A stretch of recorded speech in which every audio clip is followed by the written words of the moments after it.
What is going on? What is going on? It is what is it? It is Thursday. It is the Cleveland Terry Show, and I don't have a phone here. And that's gonna bother me that I don't have a phone. So 2 seconds. So I'll grab this phone real quick because I kinda need it, even though I don't want to need it, but I kinda need it.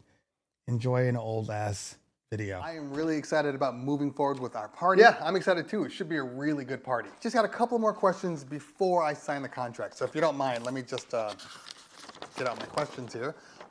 One, what kind of lighting do you use? Specifically, do you use Chauvet? Yeah, I have a whole bunch of Chauvet lights, but I have a lot of other ones. There's a lot of good companies out there. Okay. Do you use RCF speakers? No, I use JBL and QSC, depending on the size of your party, but they're all good speakers. Last question, the most important question I have. Do you mix in key? Do I mix in key? Well, I mean, I was at a party once and the DJ played a transition that was completely out of key. I could not unhear it, ruined my whole night. Can I see your Sorado mixed in key playlist, please? Okay. Excuse me. Welcome. Not that I want to have my phone, but I gotta have my phone because you guys know how it works. The one day you don't have your phone, even though you try not to look at it and you try to ignore it, it's the day that's like, please, there's something going on. So that's why I at least have to have it by my side. So I have my little baby back.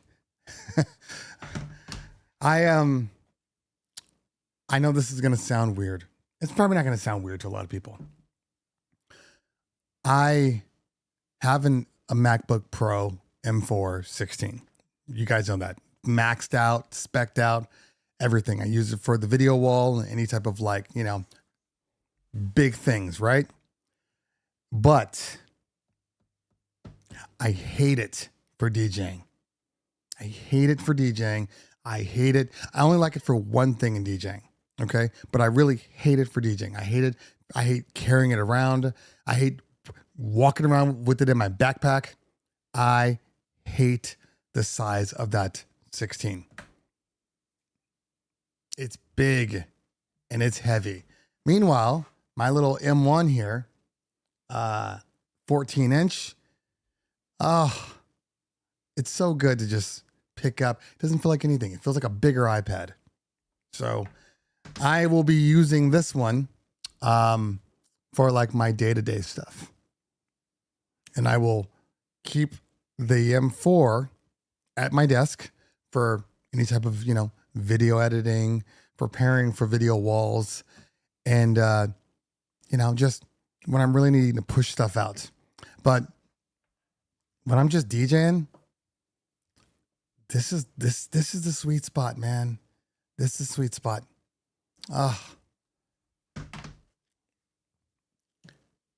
Now I just got to figure out exactly how I want to make things work. Anyway, hope everybody's having a good day. What is today? Today is the 5th. It is June 5th. June 5th, I think. Yes, June 5th.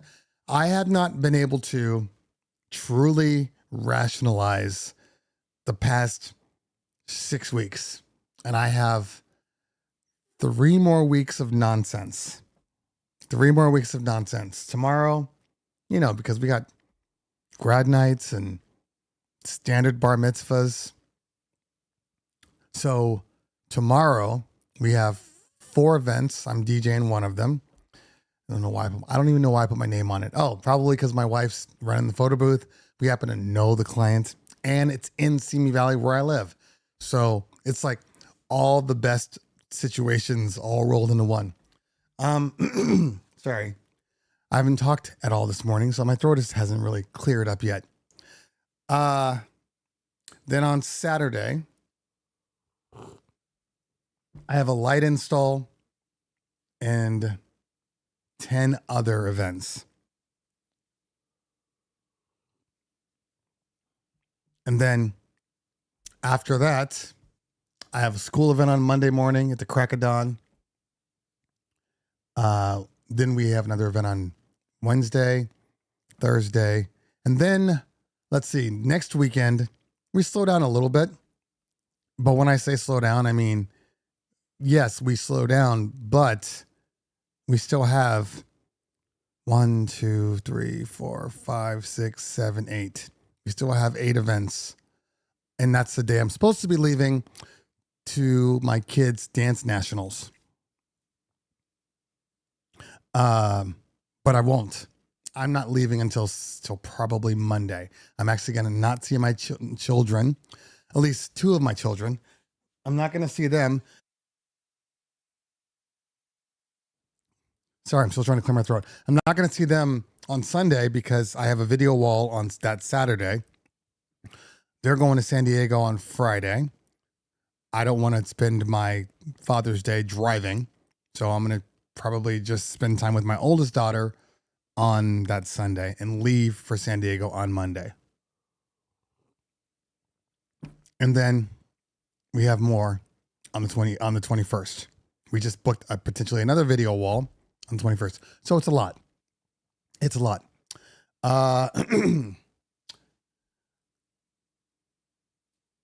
So we don't technically stop working until the 29th. I have a wedding on the 29th.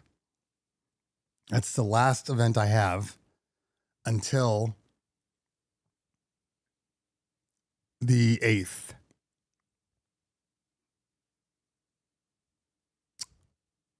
No, the 9th. The 9th of August. Not wedding season for me. We have weddings, but we don't focus on weddings. So we do have weddings. I probably have 5 or 6 weddings. But well, it's, bar mitzvahs and stuff. And to be honest with you, sorry, I'm going to clear my throat. To be honest with you, I don't know that I would want to have, if we did have weddings through like July, which is really our only dead month of the entire year. If we did have weddings through July, I don't think that I would do them. I need a break. I need a break. Now, actually, you know what? I'm going to wait. I'm going to wait for this question until more people pop on. Let's take a look and see who is in the chat. Here's another thing. My 14, it's up right now. Look, you don't see it until I get to here. And it's like right in front of my face. The 16, you'd see it all the way over here. It's crazy. Now, again, 16's powerful. It's got 4 terabyte hard drive. I can do anything on it. But damn it, man, if I don't hate just walking around with it. I also have my iPad. I have my iPad Pro. The newest one, I forget what it is. The 11.5, 10.5, 11 inch. Anyway, I still have that one too. And I take that everywhere. And for the most part, I literally use it everywhere. I answer my emails on there. I do a little bit of Photoshop there. It just takes a little longer. I don't really edit videos on there just because there's so much more involved in editing videos there, unless I use DaVinci Resolve. And then it's fine. For the most part, it's fine. But there's just certain things I don't like doing on the iPad. And I'm forced to use a computer. But for the most part, the iPad can pretty much do it all. Now, in September, when the iPad gets its update, I guess we'll know a little more when WDC happens. Was it next week? One or 2 weeks from now. WWDC is Apple's. Technically, it's like their technology conference. Thank you, Mixmaster. It's when they unveil the new software. It's when they unveil any type of new architecture. All that stuff is in there so they can make their apps, make the software. And you typically learn about what Apple is going to do for the new MacBooks, or not new MacBooks, but like, the new software for the MacBooks, for the computers, for the iPads. And from what we've seen, everything's kind of merging together. So this next software that's coming out is going to be more Vision OS looking. So we'll see what that means.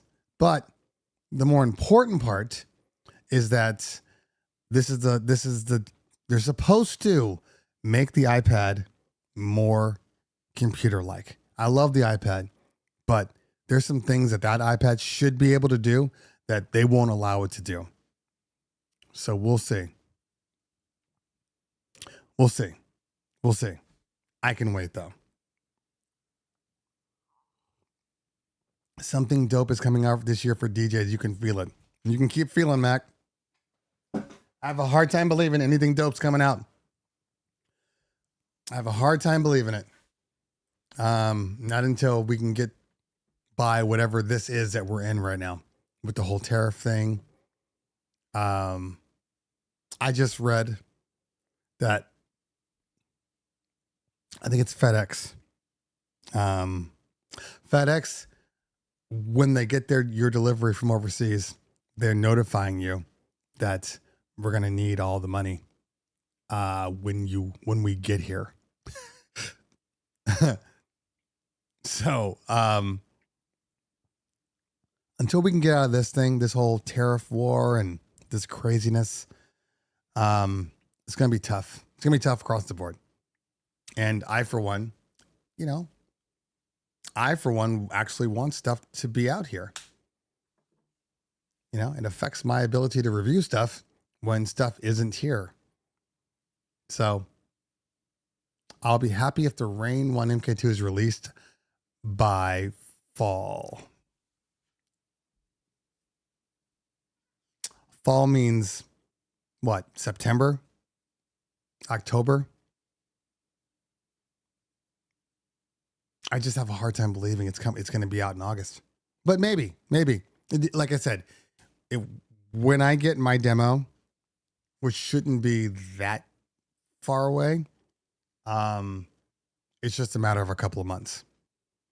Yeah, Rain MK2 was supposed to be out by now, but then Tariffs said, we don't care. We don't care that you want to be out. We want to charge you the price that you paid for that box in taxes. So nobody wants that. Nobody wants to buy a Rain 1 MK2 for $3,000. Nobody wants that. People will wait. So Apple needs to hurry up with the Apple Music integration.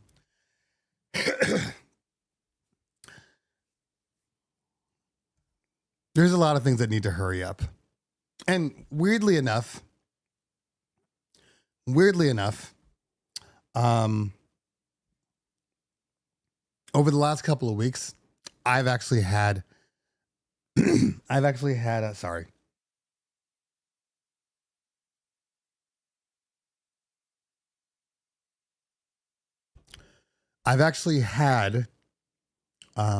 Apple Music give me problems in DJ. The last couple of weeks just wasn't populating. Tidal was popping up, but Apple Music wasn't. So then finally I was like, I worked Saturday and Sunday, and I'm like, I'm going to have to probably, maybe reinstall DJ or whatever. How is it that when I get home on Monday and I turn on DJ and I turn on Apple Music, it works perfectly? And I guess that's probably, the issues. That's the issue with streaming stuff. That's the issue. That's why you have to have more than one streaming service. And even in that respect, you got to have local physical media. That's why. You just never know when it's going to go down. You never know. How can anybody live their life not knowing if the music they're supposed to play is going to be available to them? It just seems silly to me. That's not professional. I can tell you that much. Offline locker does not apply. Stop trying to add features on the things that aren't there. And even for the record, I've said this before, I will say it again. Offline locker doesn't always work. If you have not been DJing and then you get to your party and then you open up Sorado, you open up Apple Music, DJ, whatever. You open up all these things and then you have no signal. And then it says, hey, we just have to authenticate real quick your beat source. If you can't authenticate, your offline locker will not be available. And you'd still be in the same boat. So all I'm saying, stop putting all your faith into streaming. That's all I'm saying. No, not as long as you're still subscribed. That's bullshit. I'm telling you, if you get to your place and you cannot get online and you haven't authenticated in a while, it does not matter if you're subscribed or not. It will not let you in there. These are facts. I'm not making stuff up. They're facts. Even if you have a subscription.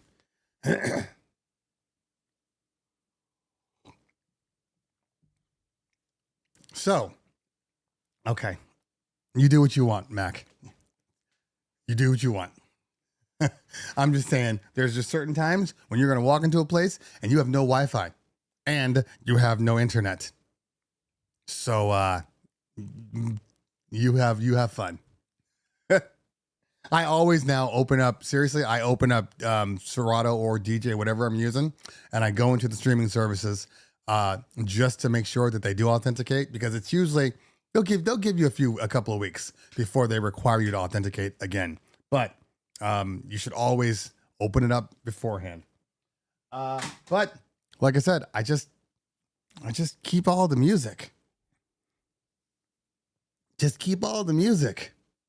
You know what I'm saying? Just keep all the music. You know, let's see, on Sunday I did a show for the dance recital. After the recital, I DJ'd. So, you know, you got 60-year-olds to 6-year-olds, right? Every so often, somebody would come and ask for a song. And if I didn't have it, which only happened twice, I was able to pull them. Again, Apple Music was giving me trouble, so I went to Tidal. But here's the thing. And by the way, don't hate me, but this isn't a thing in the areas that I DJ. It was boots on the ground. So I didn't have it because I never played. But I did play it then. It was still pretty trash. So let me check out some comments here.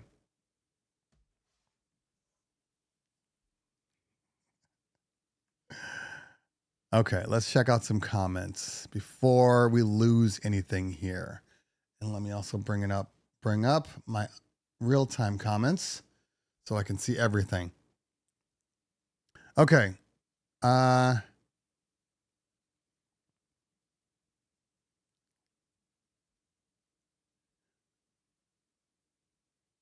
Okay, in the marker Mac, I was thinking of Mac for. Yeah. There's nothing wrong with the Mac, the M4 Air. Okay, guys, I'm just gonna put it out there. There's nothing wrong with the Air. I just said I played it. So there you go. There's nothing wrong with the Air. The only problem with the Air is if you are DJing in hot places, because there are no fans. There's no internal fans in the Air. Your computer is essentially your heat source. So that's the only problem with it. If you're in a nice, cool environment, when cool is relative, okay? I'm not talking about you need to be in DJing in 40 degrees. I'm just saying, I personally wouldn't take an Air out if it's 95 or 100 degrees and you're sitting out there in the sun. I personally would not. But for the most part, it's fine. Okay, let's see.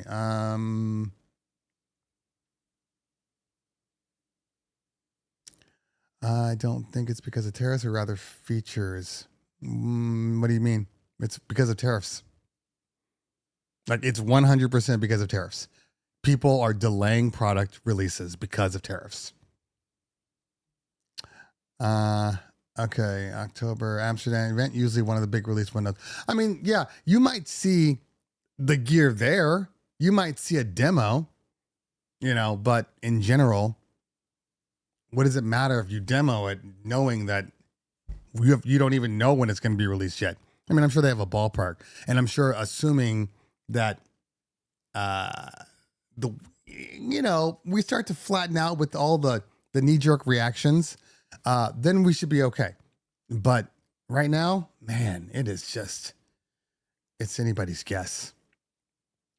Alpha needs to hurry up with Apple Music on the Opus. Okay. This one caught my eye. I was told that QSC is planning on leaving the US market. In what respect? Everything? Because remember, QSC does more than just DJ speakers. You know what I mean? So is it that they're trying to remove everything, or just trying to remove some of the things that, that's not their market for? Because they do a lot of stuff. I'm actually trying to get my hands on some QSC KC12s. For one reason and one reason only. I am tired of hearing people's mouths. I'm tired of people telling me that I don't know what the hell I'm talking about. The KC12s are amazing and they can do 300 people easily. I'm tired of hearing that. I'm tired of people taking the video where I said, they're going to be fine, but they're not going to be the best speakers you ever used. And then people are like, bro, I've heard them. Yeah. I don't think you really know what you're talking about. I heard them too. What I don't understand is if I hear them at a conference, at a convention, where the manufacturers, the manufacturers are the ones that are demoing it. You're trying to tell me that their demo, they didn't use it in the right application? They didn't use it correctly? Is that what you guys are trying to tell me? I heard it 3 different times at 3 different venues. Sorry. I just don't personally believe. I think they're fine. I can't sit here and act like, yeah, absolutely. I mean, I doubt my mind's going to be changed that much, but these people, you don't understand, man, the subs, they're still 12-inch subs. They're still 12-inch subs. I used my LDs this weekend for the first time in a long time at the event on Sunday. And I forgot just how good those 28 G3s are. I forgot. They were bumping. Totally forgot. So I'm not saying that the 12s won't sound good. I'm just saying it won't sound good for 300 people. That's all I'm saying. I don't know why that's so controversial. And I don't know why everybody needs me to love whatever they own. But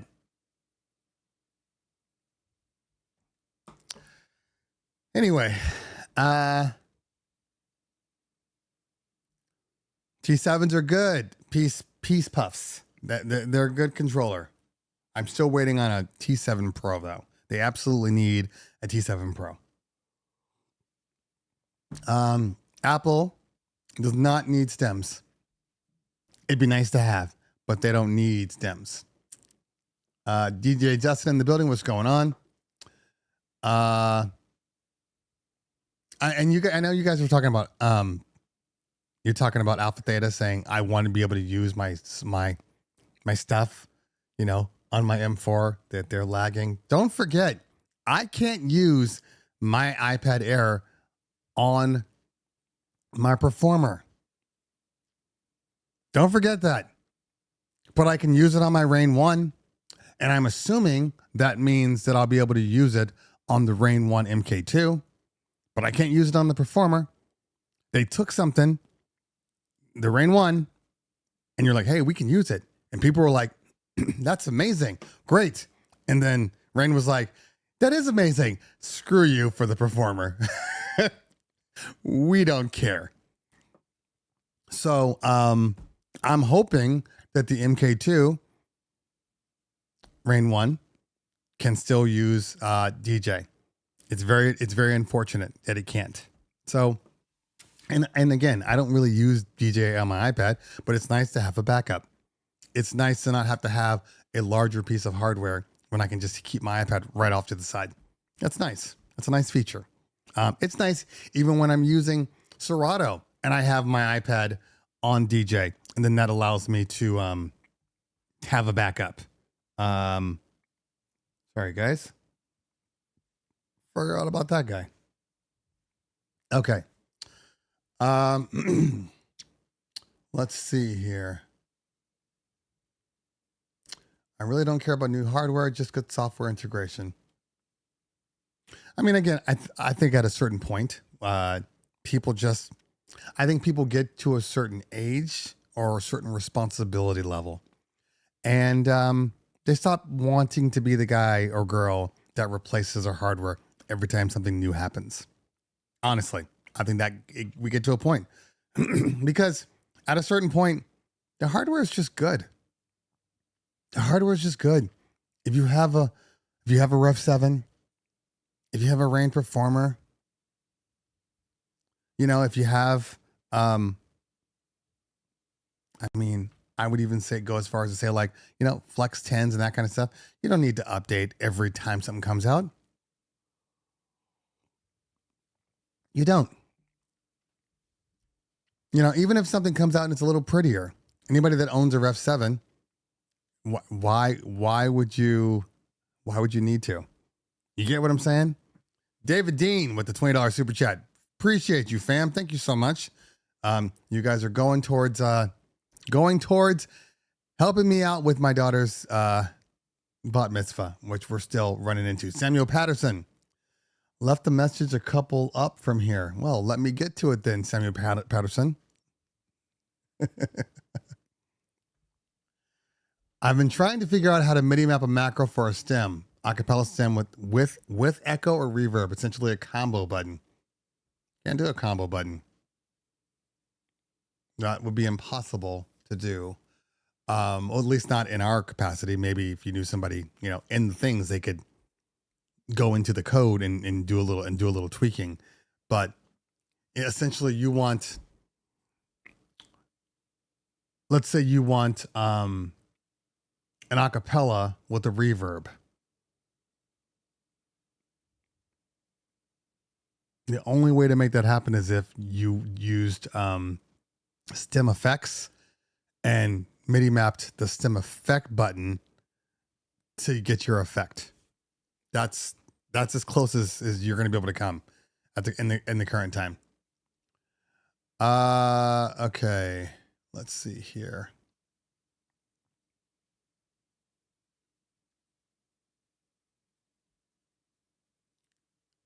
For most of my gigs, I bring my own music. I mean, Jam Master D.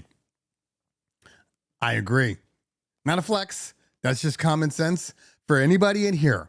The 81 to 85 people that are in here right now, if you are not bringing music, actual music to your parties, it's hard for me to tell you to justify taking anybody's money. I had a video about this when Tidal and Apple Music went down over New Year's. It's not ready to be your end all. It's not ready now, but it's a really good supplement. if there's music that you just don't think you need on there, it's a really good supplement. And if you're using things like, DJ or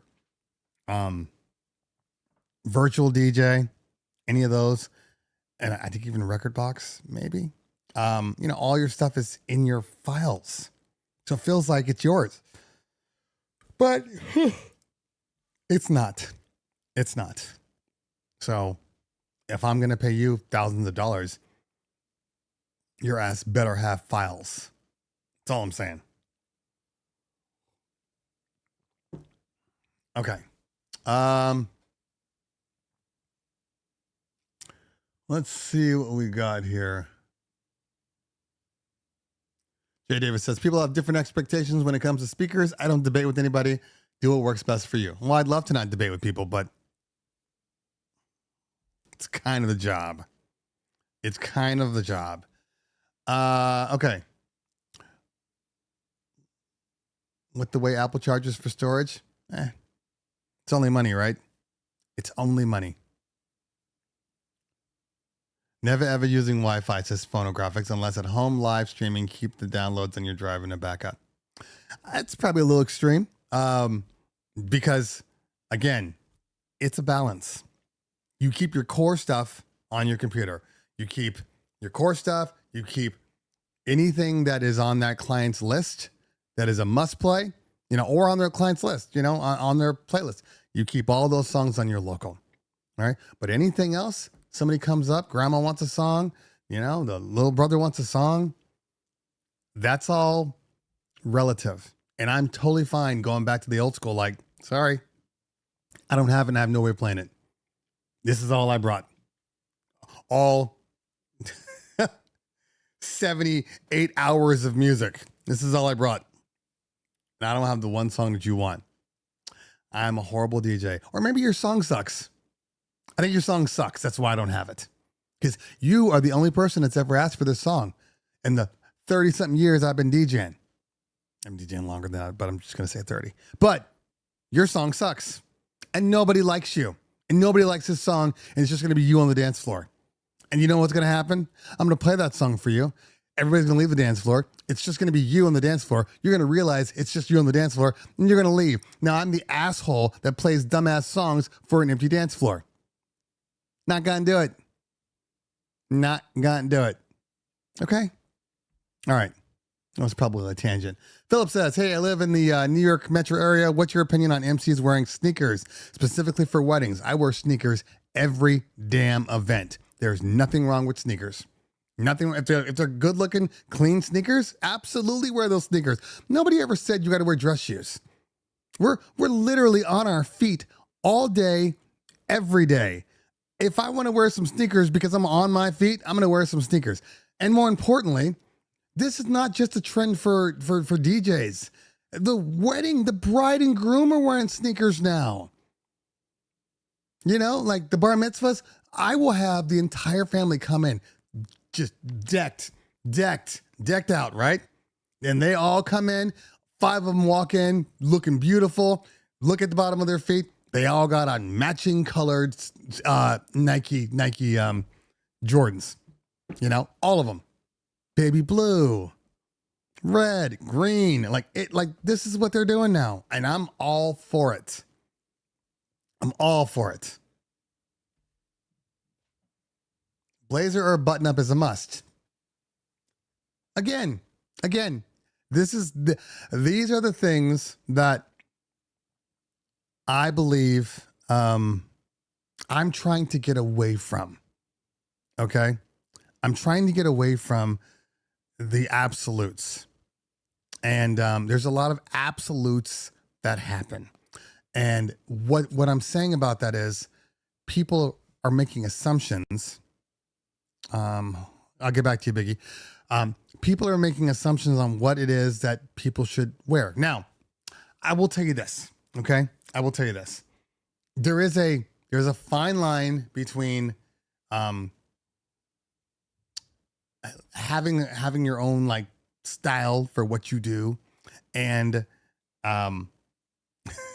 what is a minimum, okay? And in a wedding, yes, the MC Like as a DJ, I always bring a jacket. I always wear it in the beginning, but then I take it off and then I have a black polo shirt on. But I'm the DJ. I never leave the area. The MC always has a blazer on. Always has a blazer on. But we always wear, Jordans or whatever. Anyway.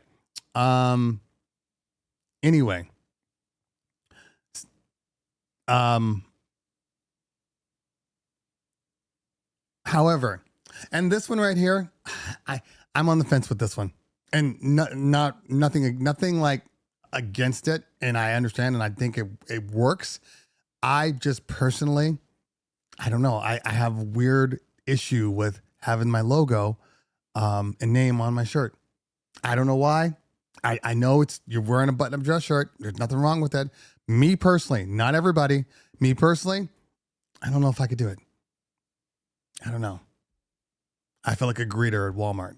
I don't know. It's just different for me. I don't know. Teach your own, to each their own.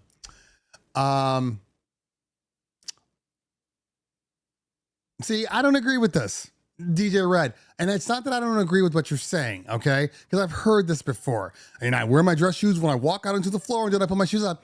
Dude, come on. It's 2025. And again, you do what you want. But if your Jordans are looking fresh and your pants are tailored properly and everything just kind of lines up, you know what I mean? Like I don't think it's a problem. I think it's a confidence. I think it's an ego of like, hey, I'm the shit. We're gonna have a good time tonight. We're going to be dancing our asses off, and I'm gonna be comfortable too. But again, if that's what you want to do, because I know that Jason Jenna does that too. He has his dress shoes and then he has his sneakers where he wears behind. I'm like, if you're wearing those, you might as well wear just some slippers. You might as well just have some slippers in the back, some Crocs in the back. If nobody's ever going to see them, what does it matter? But if people are going to see them, if you're going to put them on at a certain point in the night and that's what you're going to use, you might as well wear them the whole night. That's all I'm saying. Now, again, everybody does what they want to do. Everybody does what they want to do. So, if it works for you, it works for you. But like I said, if your sneakers are clean, not dirty sneakers, but actually they look like they're brand new, nobody's going to question your Jordans. Nobody's going to question that. If you got some custom Nikes or whatever, I mean, again, I'm not asking you to walk up in some white Skechers. You get what I'm saying? Like some Skechers or something like that. Like if you're going to do it, it's to make a point, so that means put on a rope. So that means I purposefully brought these Jordans out. I personally did that. Oh, and don't ever find out what the colors of the wedding are. And let's say it is a red wedding or a baby blue wedding and you come out with some baby blue Jordans on. Nobody's going to question you. They're going to be like, he really had the forethought to do this. That's all I'm saying. But again, you do what you want. I only have one pair of dress shoes that I absolutely love. Yeah, the Adidas too. You're right. I hate to say it, but name brand. You got to come out with some name brand shoes if you're going to pull that off. Some collectibles, some classics. Like say for instance, remember Gone in 60 Seconds? When Nicolas Cage was kind of mapping out the place. So he goes in and he pretends to be this super rich guy. He's like, I want to buy a car. Like, what do you want? A Lamborghini? What do you want? This? You want that? He goes, no. I want something that, when I pull up at this place, they're going to know what it is. And they're like, oh, well, you got to get this Mustang here. This 1967 Mustang, fully restored. Because people don't have a problem when it's purposeful. They don't have a problem if you show up in an older car when there's a whole bunch of Lamborghinis, when that shit is customed out. They don't have a problem because now you've made a choice. You get what I'm saying? But if you show up to, one of these high-end restaurants, and I'm like, you can, okay. Remember when electric vehicles just started becoming a thing? And you remember how ugly the Priuses were, the Toyota Priuses. But what was happening? All these superstar actors, musicians, were all driving boring ass Priuses, because they're all for the environment. It made Prius okay to use. You can drive a Prius to the Oscars and people don't care. But you drive a Honda Civic to the Oscars, people are going to question you a little bit. You drive your Honda Civic to that super in Beverly Hills restaurant, people are going to go, "Oh, is it your birthday?" Because that's the only reason why you're here. It's your birthday, isn't it? But you come up in a Mustang, they're going to go, "Okay, this is a woman or a man that knows what they want."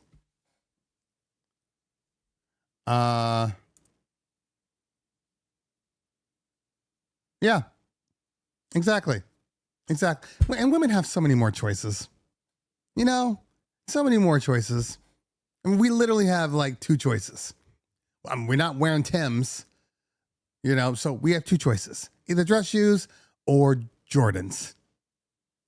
That's it. That's all we got.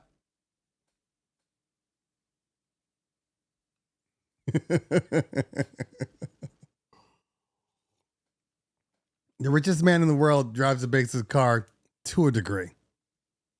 None of them are driving like, the bottom of the barrel, anything.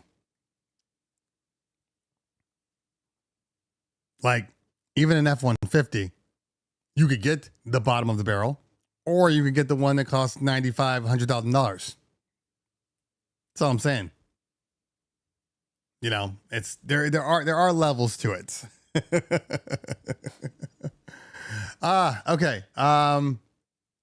Chucks look good with everything. I agree, especially if you get the leather chucks. The leather chucks are bomb. Every time, I don't know what it is. Instagram knows what I like, and every couple of months they'll give me that carousel of Adidas, not of Adidas, of a Converse, and it'll be like black leather, white leather, and I'm like, damn, those are fly. Those are fly. You know what I mean? You know what, Evelyn? So it's not that DJs should look like money. DJs should look like they're supposed to be there. That's the difference. If you don't look, okay, this is where I wanted to go real quick. So this weekend, I had the pleasure of going to one of my friends. My daughter's a competitive dancer. My whole family's competitive dancers. You guys know this. And so in the competitive dance world, even though we're doing fine, DJ Red 23, thank you so much for that super chat. Appreciate you. We're doing fine. We are nowhere near what some of our friends are. I mean, I got friends that are, real superstars. Okay. Like, AJ, Backstreet Boys. I mean, the Charlize Theron owns the dance studio. Jimmy Rollins is now a close friend of mine. And I'm not trying to name drop to point at something. I'm just trying to tell you that there are levels to this. I am not in that ballpark. The money, they have money. I'm okay, and compared to them, I'm poor. Okay. Compared to them. So on Friday, you guys remember the Palisades fires? We were at another dance studio at the year before. And so we made a lot of friends with that dance company. And when we left, they were like, "We still want you guys to come. Obviously, we're friends." So we were invited, happened over the Palisades fires. So they ended up postponing their event. They postponed it until last Friday. That's why I was so damn busy. So Friday night, I went to a bar bat mitzvah and we didn't do the party. Okay. So I never get the opportunity to really see, and I'm going to use this term loosely, to really see my competition. Okay. But in reality, it's to see the other people that are doing what it is that I do. I mean, obviously there are DJs everywhere, but specifically high-end bar mitzvahs. Okay. So I wanted to be able to see it. Now, I'm not going to get into too much detail because I don't want this like flipping back around and turning into something that's not. Okay. I will say there's one thing that caught my eye and I was not happy with. This bat mitzvah, guaranteed cost at least $250,000. Okay. At least. I can tell when I look at things now. Okay. They had a 10 by 20 video wall. They had full cross trusses built up from the ground up. They had like tables. Everything was high end. Okay. I'll just leave it at that. Too many vendors to even like talk about everything. They pulled out all the stops. Tell me, why does the DJ company, why are they wearing hoodies and jeans? Hoodies and jeans, and then Jordans. Hoodies and jeans. Now, I'm not trying to take away what it is this company is. It's not I'm better, I'm this, and that. Not about that. I'm just talking about purely from a visual perspective. Hoodies and jeans at a $250,000 event when everybody's in there is wearing suits. Even the kids are wearing suits and pretty dresses. They might have Nikes on, all of them, but they're all looking good from the feet up. And these people wearing hoodies, sweatshirts, and baseball caps. Baseball caps I don't care about. It's bar mitzvah. You gotta look cool. So when I saw it, I saw that a couple of the dancers were wearing like, they sometimes they give you shirts with like the logo on it, whatever. So they had shirts. So they were using those. Okay. I assumed that was the outfit that the client gave them. Okay. Because some of them were wearing them. I'm like, okay. And I'm talking to the planner because I know all the planners. And, I said, interesting what they're wearing, She's like, yeah, I tried to give them a shirt, but they wouldn't take the shirt. So the sweater was brown. The colors of the room were black, gold, and red, I think. So they weren't even matching with the room. So my problem is you do have to dress to the part. Now, how you dress and what you decide is appropriate, that's on you. Okay, I'm here to tell you. But you got to know that coming in jeans and a hoodie is not appropriate for a $250,000 event. You got to know that. I was very disappointed. Very disappointed. Now, I'm not talking about anything else. I'm not talking about how they are, how they worked, any of that stuff. That's beyond the point. I'm only talking about how they looked. And if my crew, if one of my DJs, if I got a picture back and somebody was in a hoodie, somebody was in some sweats, they would hear it. They would hear it. They would feel it. As a matter of fact, we did have one DJ, and he would bring a Check 1-2 hoodie and he would wear that. And we saw it in a picture, like never again. Never again. Because it looks ghetto. It looks ghetto.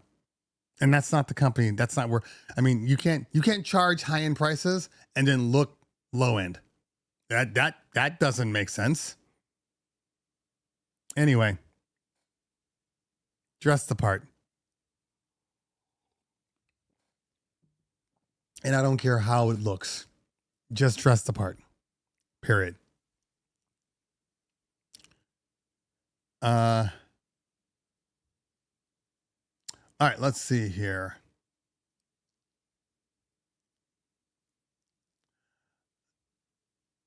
Callow in the building, what's going on? This isn't directed personally. And you're at the win.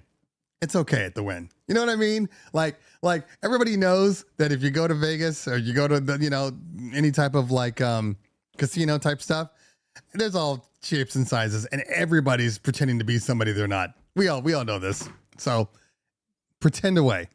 Pretend away. Okay. Let's see here. So, I miss my Payless light up shoes. Sometimes I'll pop out in the cream Yeezys. You do what you need to do. I know where you don't live. If cream Yeezys are still acceptable. Nobody's wearing Yeezys where I am. Not a public setting anyway.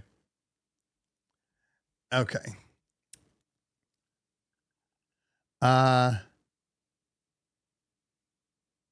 T-shirt and blazer combo is my go-to. Yeah, I don't have a problem with that. That's fine. You know, I mean, I always bring the polos, and honestly, like the polo shirts I wear, I don't know if you guys saw, you know, the picture that you know, like, you know, let me go. You know, like that's me. That's me right there. Okay. Polo shirt. Honestly, see, and that's the MC on, I guess, you know, my right. See how he looks? You know, I'm working the video wall, DJ. Still clean. That's it. That's it. And if you got, you know, a little bit of muscle, they'll accept that even more. That's all I'm saying. That's all I'm saying. All right. What does money look like? If you got to ask, you're not going to know. You know what money looks like, Hallow. You know what it looks like. Let's be honest. We all know what it looks like. We know that the super rich will walk around in a white t-shirt and some jeans and, you know, whatever, some low tops. And we know that outfit probably cost $1,200 because that shirt is not just a Hanes t-shirt. That shirt is from some designer that cost him $400 for a t-shirt. I've seen it. You know, those shoes, $600. You don't even know what they are. You know, rich people wear nice shit. They just don't have all the signs of the nice shit on there. They still wear nice shit. It's still really expensive. Just because they look normal doesn't mean they actually are. That's all I'm saying. Okay. All right, you guys went real quiet because I've been noticing that I haven't had an update in a while. Comment. So I'm going to go back to DJ Dell. Can we speak upon health and how important it is in the DJ world? I mean, I feel like I speak about this a lot. Health is key. Health creates longevity. Health keeps you fit, keeps you able to do the job. You know, the jobs that we do, you know, are not for people who are out of shape. I mean, it can be, but it's going to be much harder. If we want to be able to do this, I mean, you know, just the constant long hours, the standing up all day, the having to move equipment, break it, set it up, break it down, all these things, you know, maybe 2 to 4 times in a weekend. Like, it's a lot. We have to stay fit. I personally, when I got sick, I haven't been to the gym. I'm actually going today. It's my first day back in like 2.5 weeks. Now, that doesn't mean I haven't been exercising. I mean, in general, you know, I mean, I've been working. With the amount of parties I have been working. So I have been exercising and doing work. So it's not like I have just been sitting on my ass eating Oreos all day. You know, video walls are no joke. Yeah, you gotta stay fit. I mean, even yesterday I just took my dogs out. We went on a 3-mile walk. You don't have to do everything. You know, you try to eat right. Eat right is important. Exercise, whatever level makes sense to you, and you should be fine. I would absolutely do some resistance training. I think weights, especially the older you get, the more you need to actually hit the weights in general. And don't drink till you're dead. I'm not telling anybody not to have a drink. I will have a drink at an event. You know, I'm not saying, oh, you know, you have to be sober. I'm not saying that. Although if that's what you need to do, that's what you need to do. But I'm not here to tell you what you are supposed to do as an adult. Okay. I'm an adult. I know that a drink or two is not going to impair my ability to still rock that party. I know that. So I'm not that guy. Anybody that reprimands it's unprofessional. Shut up. Nobody asked you. And you don't get to dictate what's professional for me. If it works for me, then it works for me. If you're not drinking works for you, then it works for you. But I'm not here to tell anybody how to do their jobs. I'm here to tell you how to dress, but not how to do your jobs. Okay. Let's see here.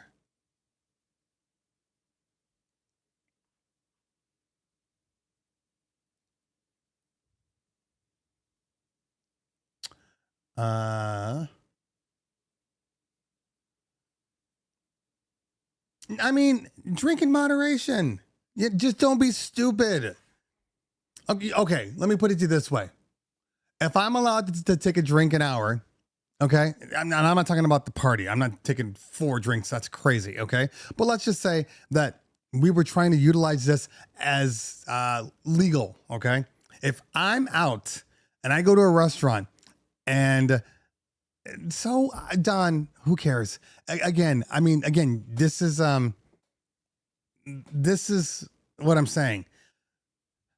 Everybody has a different perspective or perception of what they feel is appropriate and responsible and professional. Okay, that level is different per thing. All right. Everybody has a comfort level. Like for instance, I am, sometimes my kid has to get out of school early. Like either she's got Hebrew class or whatever, cause her bat mitzvah is coming up and stuff. So my wife picks her up from school or drops her off late or whatnot. Right. My wife does not have a single issue with walking into that school and be like, I'm here to get my daughter every day of the week early. I'm here to get my daughter.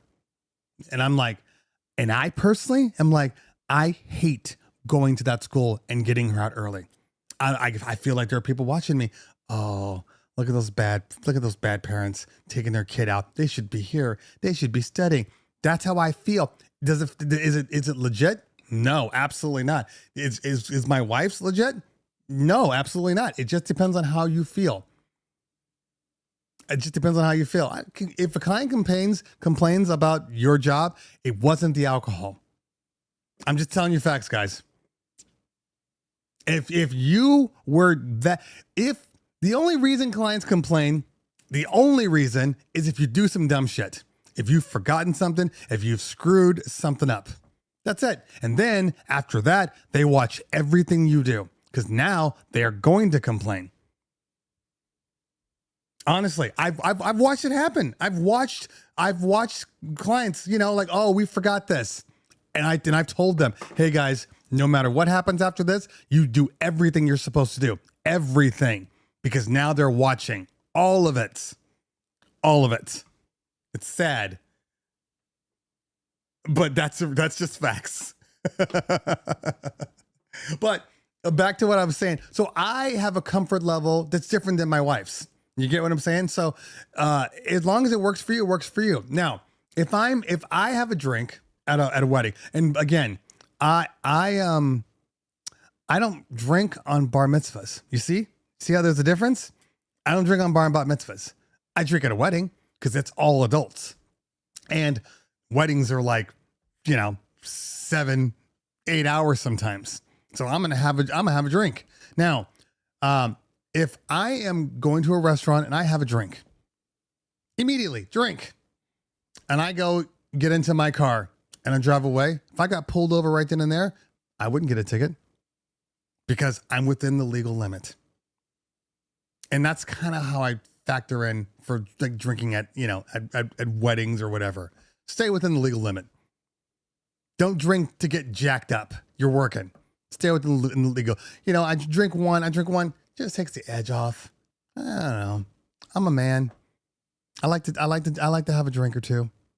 And literally, like the last few weddings, I've had a total of 2 drinks in the 6 to 7 hours. That's it. A couple, and usually, and I don't even drink straight. So if I'm buying a drink somewhere, I'll get a tequila on the rocks and just drink that normally. But when I'm doing parties, I absolutely will get like a tequila tonic, a little bit watered down. You know, it keeps me sane for longer. So that's it. That's all I'm saying. You know, just be smart about it. Yeah, this is true. Like, you're not drinking to get fucked up. Yeah, you know what I mean? That's not happening. Okay, there you go. That's fine. Yeah, if I have a drink during cocktail, usually one's enough for me. Because at 2, I'm not trying to mess up first dance.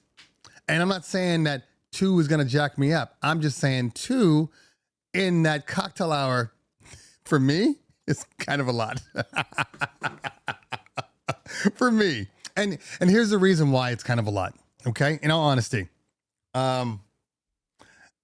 If you're anything like me, a lot of times we don't eat. Like we're doing ceremony and we're doing the setup. And so we haven't eaten in like 6 hours. Like maybe you get there at 1 o'clock or whatever, and you're spending all this time doing all this work.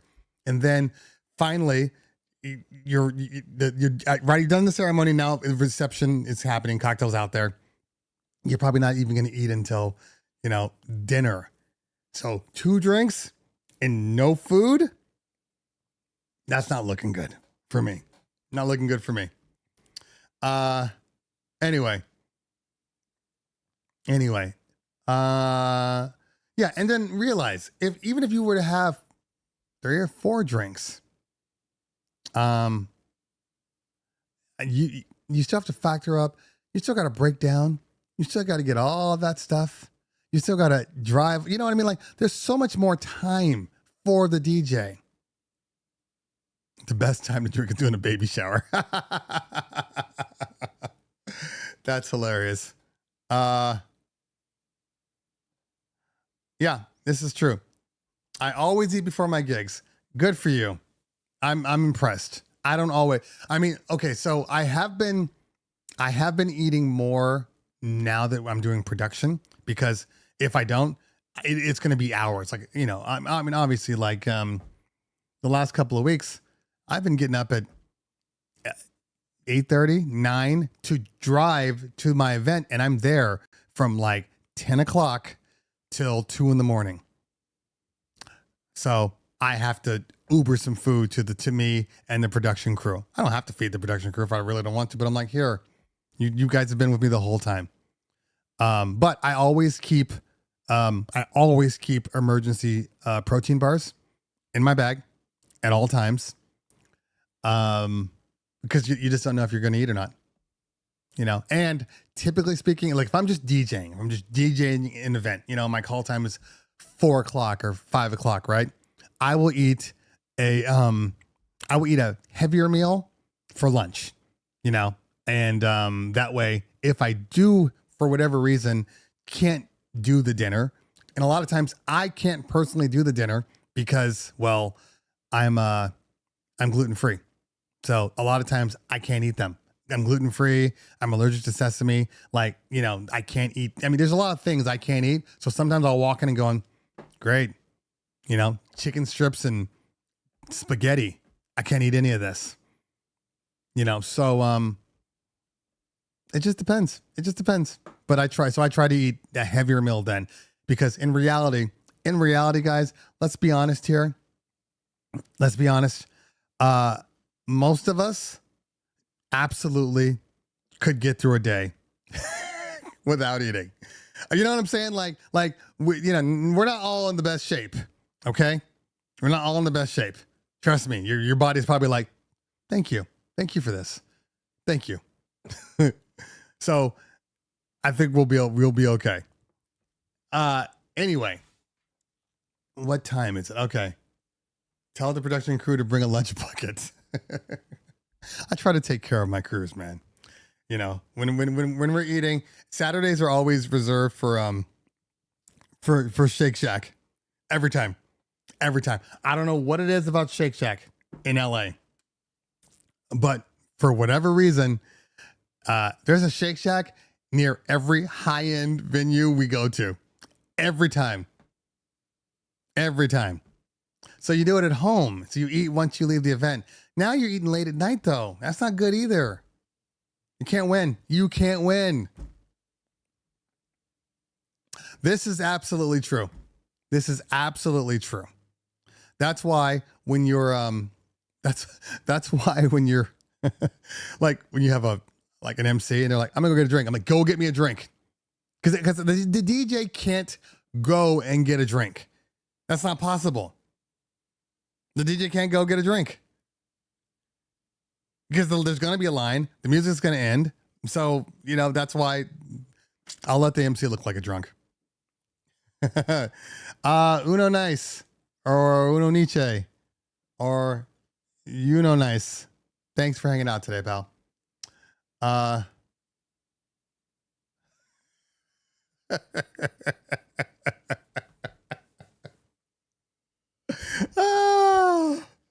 Oh man. Okay, so what I have done in the past, all right, because you know, obviously the bar people, they know the DJ people and everything. I've walked to the side and I've said, hey man, when you get a chance, can I get a tequila and tonic?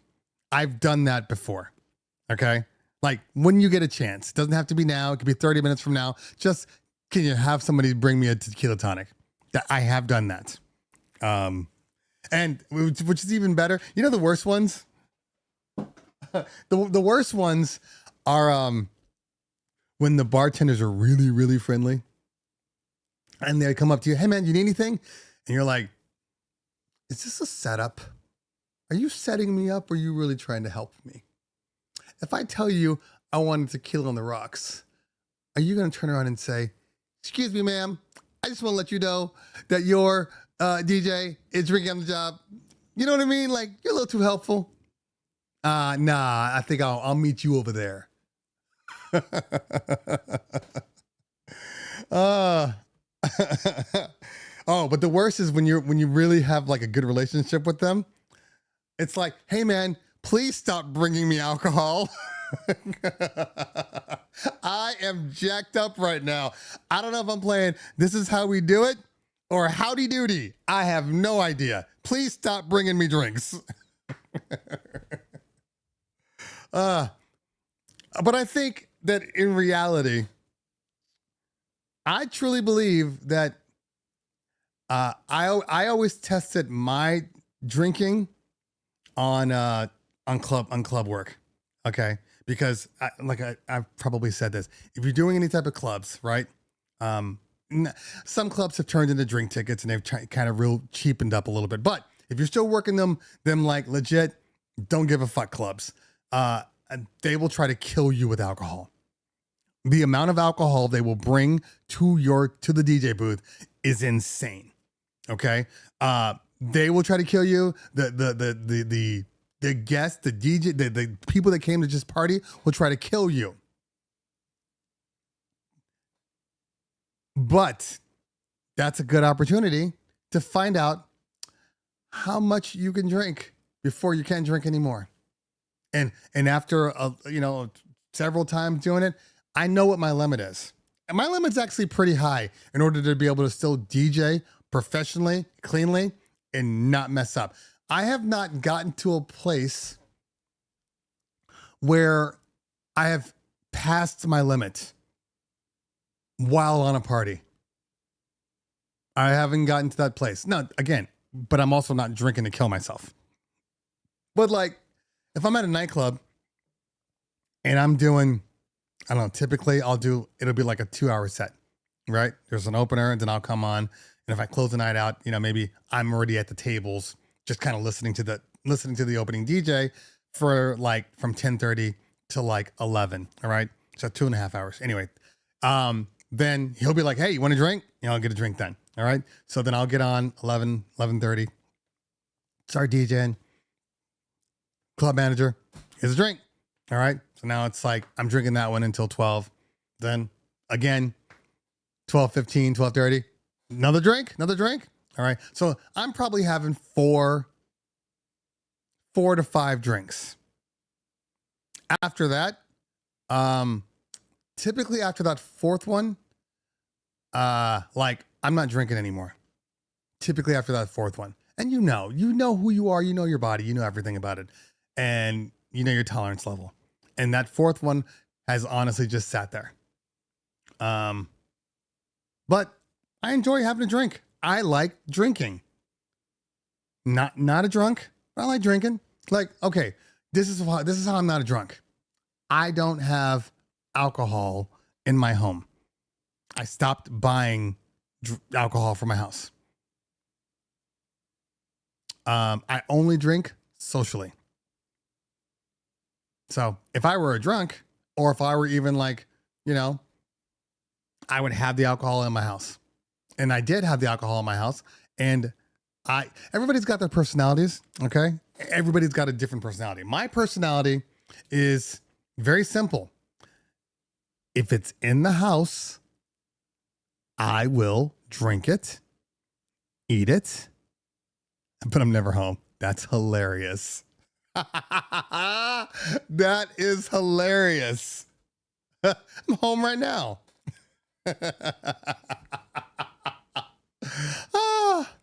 Touche. But I don't buy it at the house. And once I stopped buying it at the house, which was only like, I don't know, 6 months ago. Once I stopped buying it at the house, I noticed a difference in me. I noticed a difference in my weight loss. I noticed a difference in just not ballooning up or swelling up from the alcohol. Like alcohol really keeps you bloated. So I noticed just removing it from the equation helps a lot.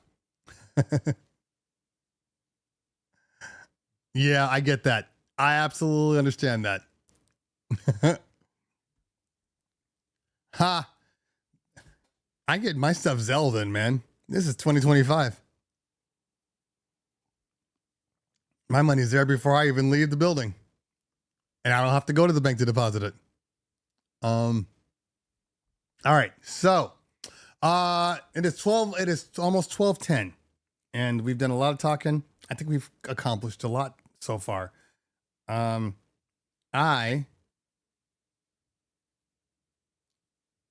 Sorry. I need to verify that. See what happens? You go up your phone, you automatically go to a certain thing because you're just so used to it. I gotta stop that. That's a bad habit. Okay. Oh my God, are my meetings okay today? Can I shoot a video today? Oh my God, I can shoot a video today. And I'm gonna go to the movies later on tonight. Alone.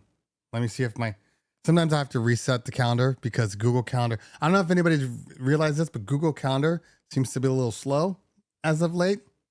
And I'll think I have no meetings and then like all of a sudden they'll all kind of pop up and go crazy.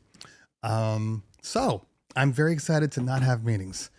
It is a catch-22. Okay. It's a catch-22 in regards to being busy and not being busy.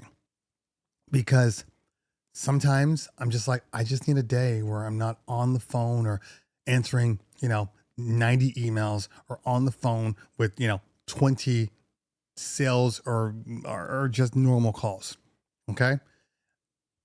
And then you'll get to your downtime and it'll be like, I don't know, mid-July. And you're like, the phone hasn't rang in a long time. You start calling yourself, making sure my service still works. Like, there's no middle ground. It's dumb. We know that we go dead. We go dead phone wise. It's actually kind of dumb. Okay. Because for us, we go dead at the end of June. In July, we're dead. There are no parties in July. I think we have like 2, right? No parties. Why is it that every single client that's trying to book us calls us? And I used to go to to Lake Arrowhead every year for like 15 years. Same week. It's like week 3. We went to UCLA Bruin Woods every single week. And in that week, I got the most calls of the entire month every time I was on vacation. So what that meant was I'd change my voicemail saying, hey, I'm on vacation. Okay. Can you wait until next week? I know for a fact there are no parties going on. But I'm on vacation. Okay. I will call you back. But I knew I couldn't just say, I'll call you back next week. So I would say that on the message, but then I would leave a day, usually whatever dead day we have. And I would take 2 hours twice in that week. Cause we go Saturday to Saturday. So usually by Tuesday or Wednesday, I take 2 hours and I just call people back and reiterate that I'm not, because what'll happen is they'll say, they'll get the message. I swear to God, this is not a lie. This isn't a stretch. Okay. Ring, ring. Hey there. I heard your message. I know you're out of town and on vacation. Congratulations. I'm sure you needed it. Oh, anyway, if you have a moment, or, hey, I'm emailing you. I got your message. I know you're on vacation, but I just have a quick question. So I just stopped trying because I know for a fact I was going to have to talk. So Tuesday and typically like Thursday from like 10 a.m. to 12 or 1 to 3 or whatever, I do the phones real quick and get them all done. That's the only way. So I am behind on movies, like legitimately behind because I've been so busy this month. All right.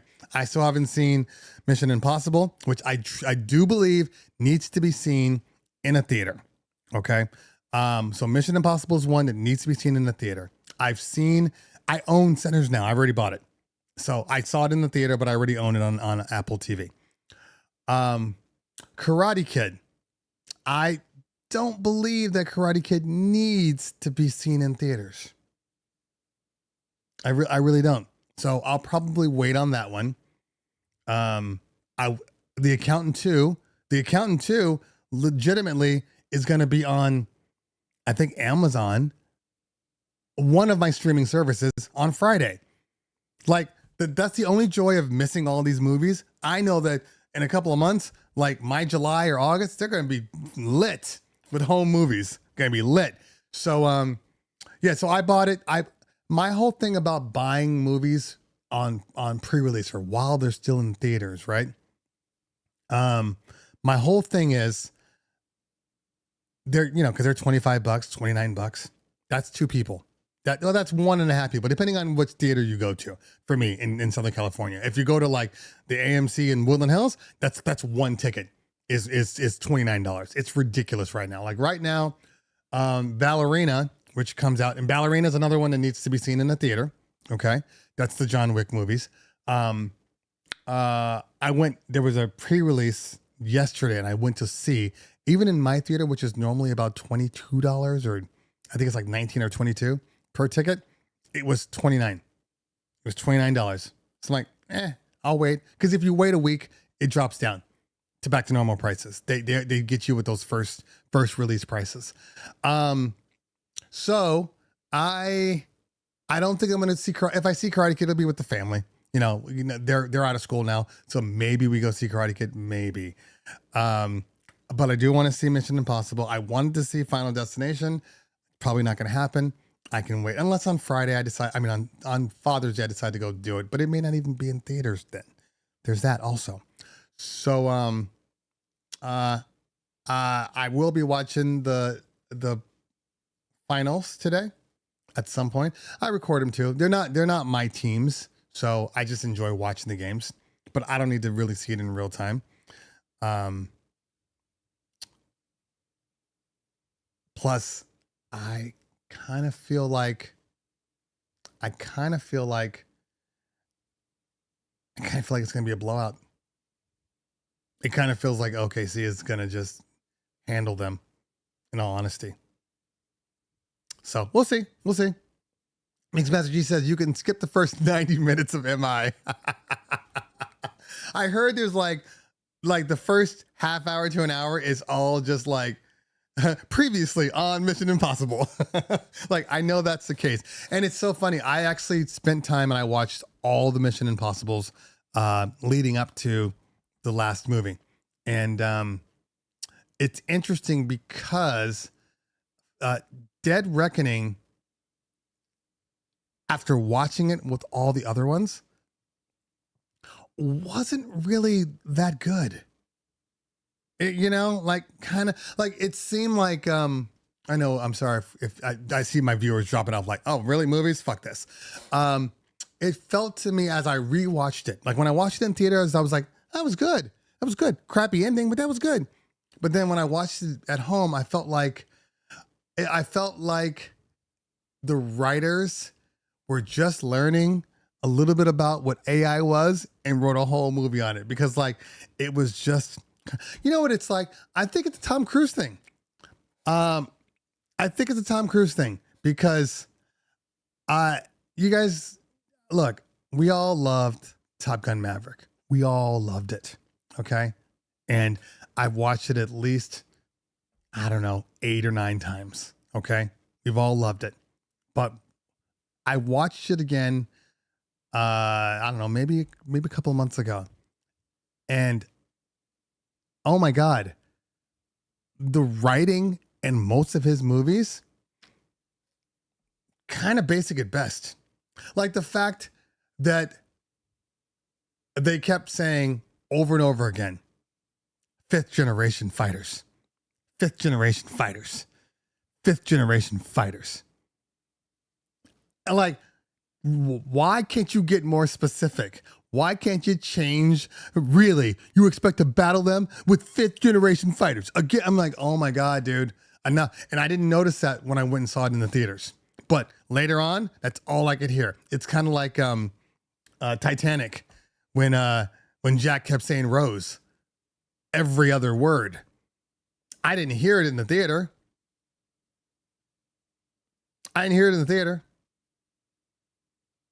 But when I watched it again, I'm like, oh my God, he sure says Rose a lot.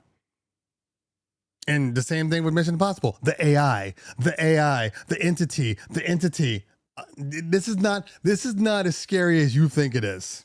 And then I hear they retconned a whole bunch of stuff for the last one. And I know I'm going to be annoyed by that. But it is what it is. So, but you can't take away the fact that like the action set pieces are amazing. They're amazing. Anyway, okay, let's see here.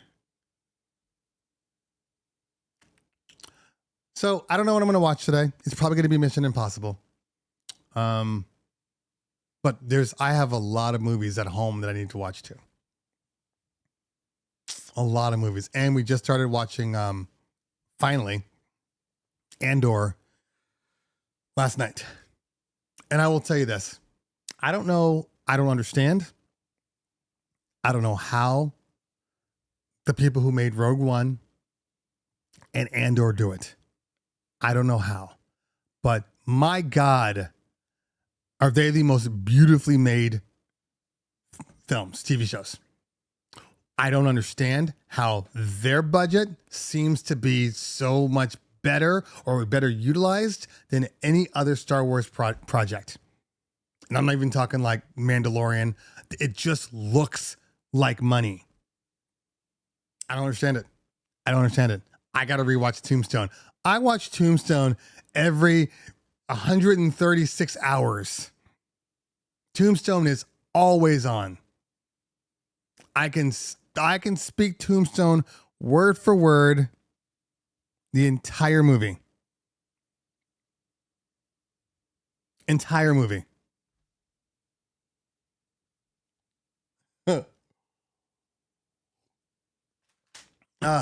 Anyway,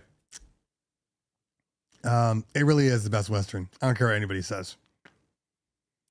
So I still don't know what I'm going to see. I still don't know what I'm going to watch. I mean, I might even get there and be like, you know what? Final Destination. I might, because people say it's good. We'll see. We will see. But Karate Kid Legends, I mean, I have my review people, and they're all saying the same thing. They're like, it's good, but it's two movies. Like, everybody's saying the same thing. They're like, it's legitimately two different movies. And I've heard this from pretty much every reviewer. Like, the first half of the movie versus the second half are night and day different. So, and they also say, I'm not going to spoil it for you guys. Never mind. Okay. Don Rafa, thank you, man. Appreciate that. Thank you so much. Hey, look, Sam's here. Let's see what Sam has to say. Let me drop it down here.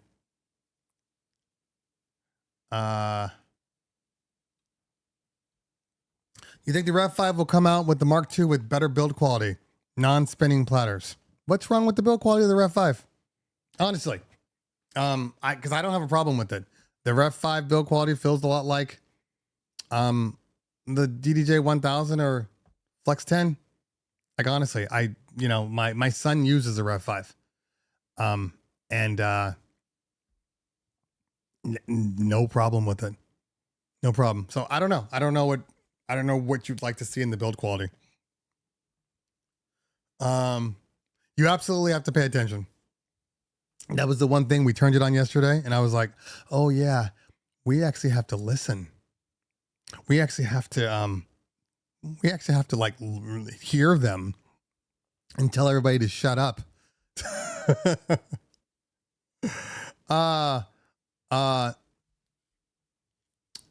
Love the controller. Oh, this shirt, this 808. This is Beats for Hope. Beats for Hope. I'm talking like you hear me. This is Beats for Hope. So you can get it from their site, also AKA Tweak Music Tips. They run a partnership together. So yeah, Beats for Hope. It's a good shirt. It's a good shirt. I'm just selling shit right now. This ain't even working. This doesn't even work together. Where's my other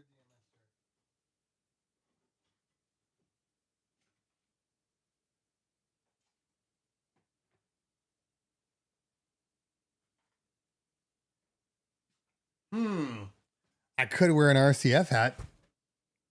Did you know how much I'm down for RCF? Got obviously always rep my own stuff. Who can rock a pink Lakers hat? Who can? I got more. I just grabbed those. They were just sitting right there.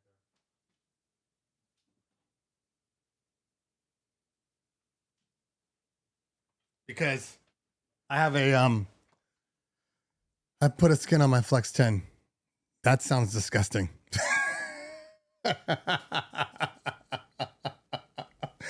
Sometimes I put a skin on my Flex 10 too.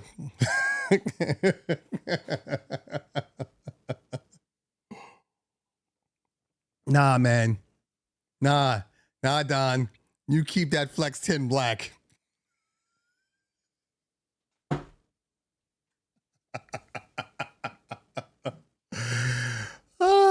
Oh, man. Okay. Anyway. So, anybody that's on here, the 72 people that are still on here, by the way, make sure you hit that like. I should see 72 likes on here. Just hit that like. You don't have to leave. Just hit the like. If we have any questions, we're going to spend some time answering some tech questions. So ask away. Got to give my Opus skin tight. I know Keith loves his Opus Quad, and so do I. I barely use it, but it's there sitting on a table and it looks beautiful, and I will use it. I'm in the process of okay, I'll check Don. I'm in the process of clearing out a whole bunch of stuff that I'm not using. Again, that's what I'm saying. You know, you get to a certain point and you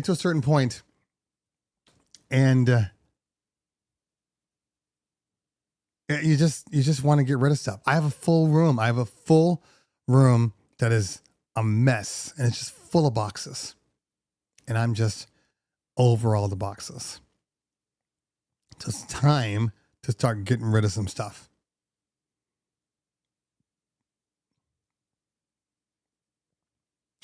Would I recommend DJ stream on Twitch? Yes, absolutely. That's really the Twitch and Kick are the only two places, and some will say, TikTok. But those are the only three places that you can really do it consistently. I mean, yeah, you could do it on Mixmaster on Mix. What's it called? What was that? Mixcloud. Ha, it was coming. It was coming. Yeah, you can DJ on Mixcloud too, which is technically the most legal, but nobody's on Mixcloud, so there's that. So I would personally say Twitch is the way to go. I plan on going back at some point, probably over the summer. I'll probably be on Twitch over the summer, just to stay clean, and just for DJing. That's it. Okay. Scroll up for Don Rafa. Let's take a look.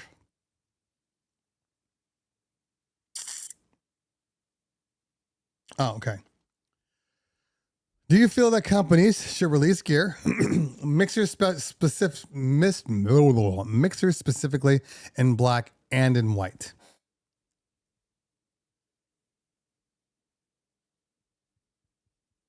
I think it would be nice.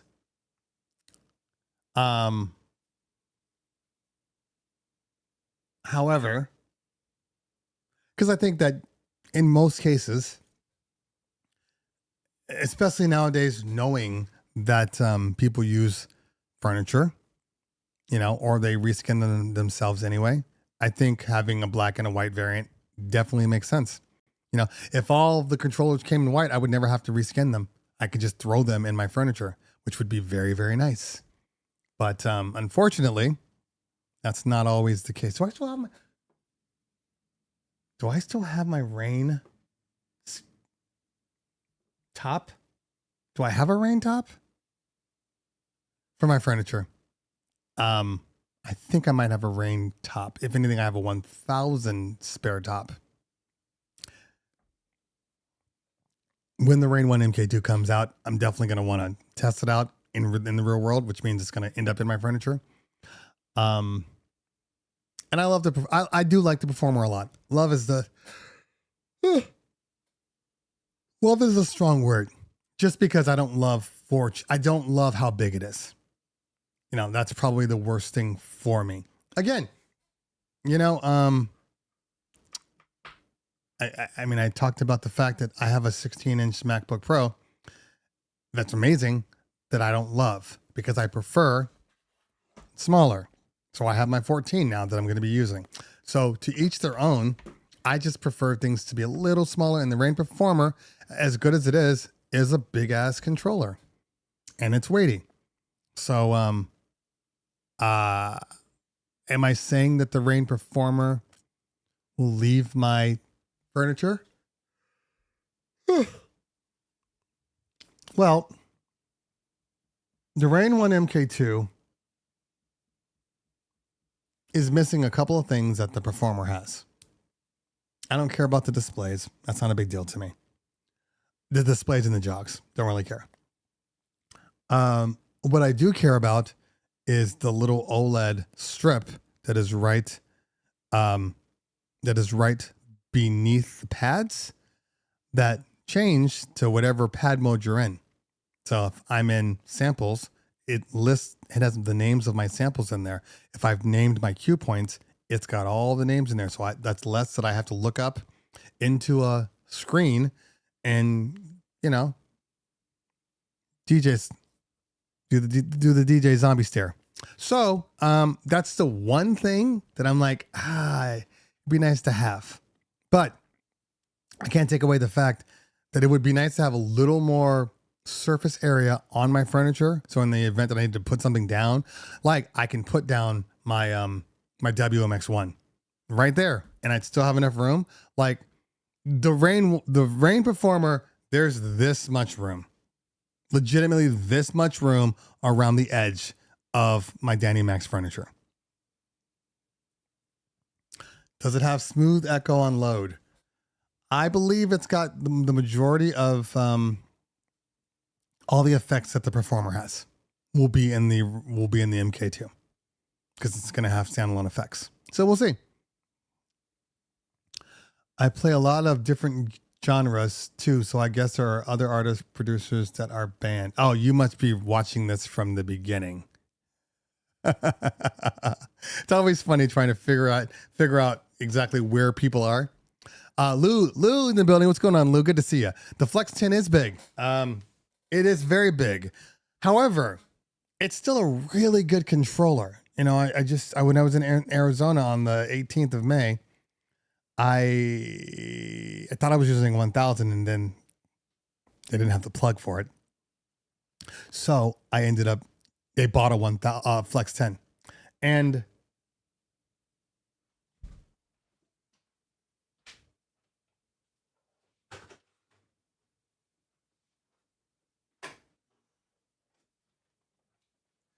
I'm just saying. I mean, it's humongous. It's humongous. There's a lot of buttons. Once it's on,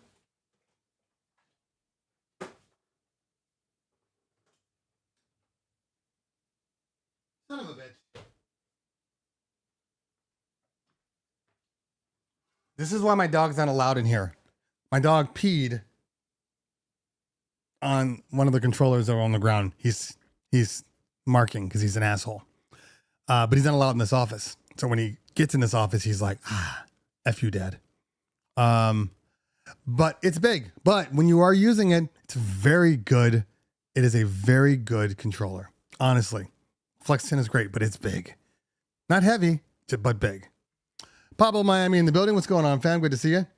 No, it works. It works. He just does he does a thing.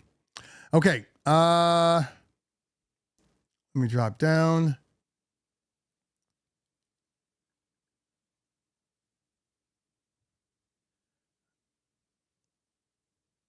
All right. Apple makes a MacBook Air with an SD. I hope Apple makes a MacBook Air with SD card port. I would like to upgrade as my secondary laptop to my M1. I have a hard time believing you will see an SD card in an Air. I have a really hard time believing that. They want to reserve those extra ports that the majority of the world will not or does not need to use to the pros. Because in reality, I know it's not a professional slot, but in reality, it is a professional slot. The only one that really uses SD cards, even people, you could have I don't know, DJI Pocket 3, X5. You can have all that stuff. It has SD cards. You're not taking them out. You're just going to transfer it to your iPad or transfer it to your computer. If you do plug in, you're going to plug in right from the USB port. You're not taking that SD card out and then plugging it in. The only people that take SD cards out are people that use actual cameras, like my Sony right here. The Lumix up here. That's the only people. So I doubt it'll ever happen. And my seat's dropping today. And if Apple had their way, it would be portless. If Apple had their way. Okay.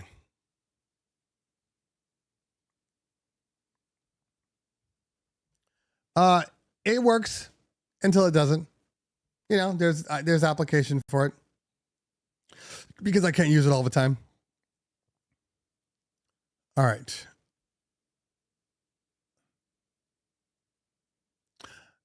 Do you think they will upgrade the Flex 10 with FX switches in the middle? I don't know, man.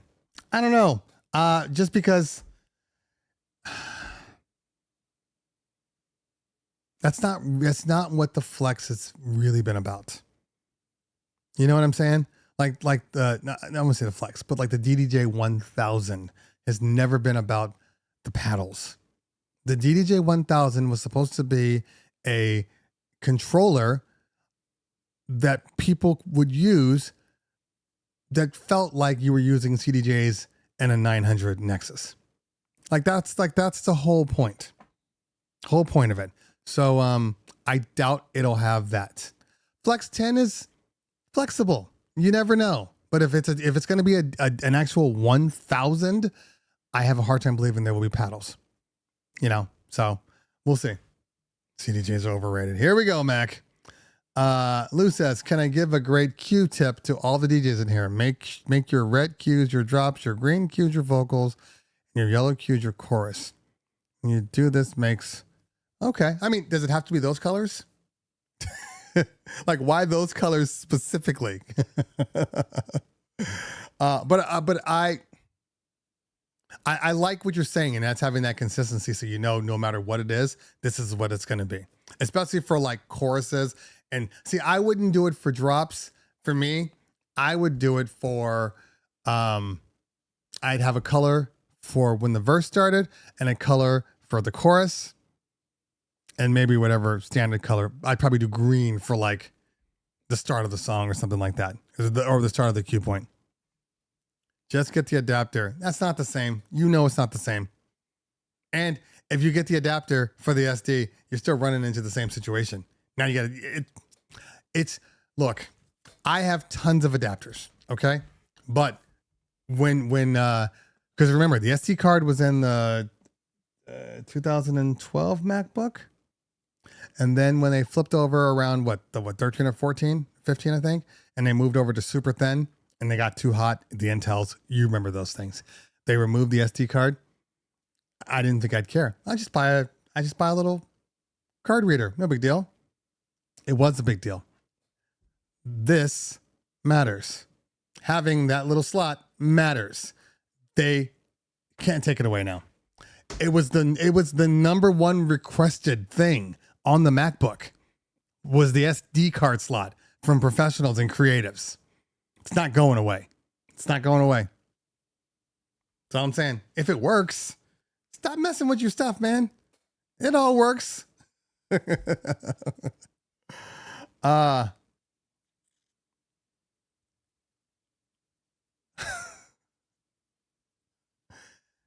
what the show is for. It's not flexing. I mean, it is a flex because it's a Flex 10, but it's not flexing. It's just the show. Look, trust me when I tell you, it's a blessing and a curse. It is a blessing and a curse. So sometimes I'm like, hey, this is great. Other times I'm like, Jesus Christ, just get out of my way. Anyway, yeah, I'm trying to see what can I send. There's nothing here. There's a Groove 6 over there. I'll probably end up sending the Groove 6 back. Just because I don't really have a use for it. It's a cool controller though. It is a cool controller. I actually used the Rev 1 at a karaoke event I did recently. I used the Rev 1. And now I understand now why people use super basic controllers with their DJ stuff. Because once you plug that Rev 1 into your mixer, like your dedicated mixer, I have a Mackie Pro FX Go. Once you do that, what do you mean put the USB back? USB? What do you mean? What do you mean? I know you're not talking about USB A. I know you're not talking about that trash. I know you're not talking about that. Yeah. So yeah, when you plug it into a mixer and then you can make adjustments and make it sound like you were using like a regular controller. Like, I get it. Do I want to do that?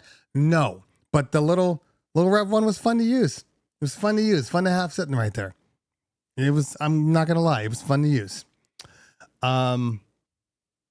So I can see, to me, I don't think, I would want to do both. I would want a full size backup. I want a mini backup, So like a Rev 1, a Flex 4, Denon Prime Go, Newmark Mix Stream. Like those small ones, those are the ones I'd want for a backup. that I could just literally put it right on top of the furniture. And I'm not trying to like do everything. So yeah, the Rev 1, very impressed. Very impressed. I still want to buy a small little controller. I mean, you guys know I have the one for DJ. But I want another one just for Sorado too. I don't know, man. Anyway, we could talk about that all day. Okay. What Mac? That's the 14. That's the 14. Mac M1 14. As I was saying, I have the M4 16 sitting on my desk, but it's big. And I'm not a fan of heavy. It's really just heavy. I don't like heavy. You know, that's really my issue when it comes to like my computers. Did I use Karafun? Absolutely used Karafun. I will continue to use Karafun. Karafun has come a long way, man. So I only use it when I get booked on it, and I don't do it too often. Like I usually do it like maybe 4 or 5 times a year. And the update that they made, so the newest updates, and I don't even know how new they are, but they're newer than like, I think the last one I did was like maybe last, I don't know, June, July. But now they have one thing that I complained about was the fact that like if I had my iPad and I'm running Karafun through my computer, right, and then HDMI out to the screen, I wanted my iPad people to be able to use my iPad to search for a song, add it to the queue, and it show up. Okay, so they did that. However, I found the problem. The problem is the one thing it is missing, and hopefully they can do. I want it to be incorporated into the catalog, because the one thing that it misses is if you don't know what song you need, the inspiration page that's on Karafun, like you can go, oh, show me 80s, show me 90s, and then you can just pick from there. Gone. Now it's all just search and add to the queue. That was so dumb. So dumb. Because if you're a kid or younger person, you're fine. I happen to have a whole bunch of 70-year-olds. It was a 70-year-old birthday party for this woman. It was great though. They had so much fun. But that's the problem. That's the problem. All the old people were like, and I'm like, what song do you want? Because they couldn't even, it was bad enough that they had to, do that. So anyway, it's almost there. It's almost there. Okay, let's see here. I don't disagree with you on that. I don't disagree. I'm a fan of USB-C. I want the whole world to be USB-C. I don't want the only problem with USB-C is it's hard to determine what a cord does. That's the only problem with USB-C. Like you can have 10 USB-C cords and 9 of them are for power only. And you try to plug data in and you're not getting anything. So that's the only problem. When I went to transfer my 14 to my 16, and I first tried to go through my network and my Wi-Fi, and it was like estimated time 2 days and 16 hours, and I'm like, okay. So then I drove to Best Buy and bought a Thunderbolt 4 cable, USB-C, and then I plugged it in, and my transfer went from 2 days, 16 hours to legitimately 2 hours to transfer over 2 terabytes of data. So I'm a fan now, but you just don't know. You don't know. That's the only problem. M-Mini backup controller is a mixer Primo. Just plug it in a MacBook. Yeah, that works. Windows power supply. Well, that's why the Denon Prime Go. That's why I do prefer, even though the Denon Prime Go is a great controller, it is still locked to either Denon software or virtual DJ. It won't work with DJ. It won't work with Sorado. It obviously won't work with Rekordbox. In order for it to work with Sorado, you have to take the Newmark Mixstream Go Pro. And I do a lot of times, just because if I need to plug in and use Sorado, I can. I'm really hoping that the next Denon Prime Go has Sorado built in. Or even give me DJ. I don't care. Not just virtual DJ. That's it. But I hope Sorado's in there. I think if that Denon Prime Go can have Sorado built in, a decent fader, and some larger jog wheels with a slightly different, more uniform design, I think it's gonna be a top seller. And so have the ins and outputs that it has on the Prime Go right now, it'll be a top seller. It'll be an absolute beast. It will be a beast.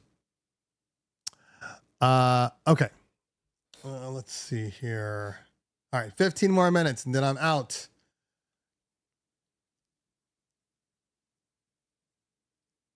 Oh yeah, I get that. That makes sense. I just bought a MacBook Air 22 M1. It's a beast in Sorado. Yeah, and you'll probably be fine for a long time.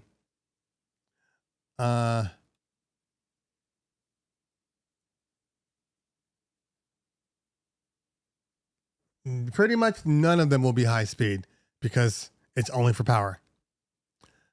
When you buy USB cable, it should be minimum 100 watts charging and 400 megabit transfer speed. Anker makes good cables. They all make good cables as long as you specify what you want. That's the key. Because I get it. Why would every USB cable need to be a minimum of 100 watts when the only things that use 100 watts are like high-end things? Like that seems, if I were a manufacturer, that would piss me off. And I would absolutely pass that on to the customer. You get what I'm saying? So like, I understand why they don't have that.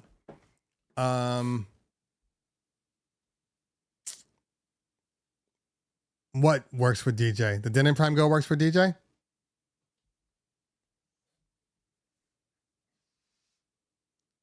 Or works with the Mixstream Go?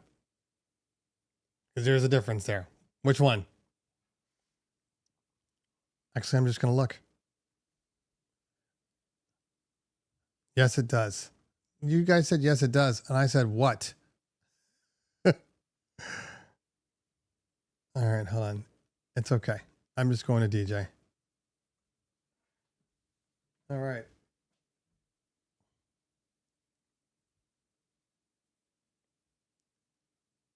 All right. All right. Let's see. DJ gear.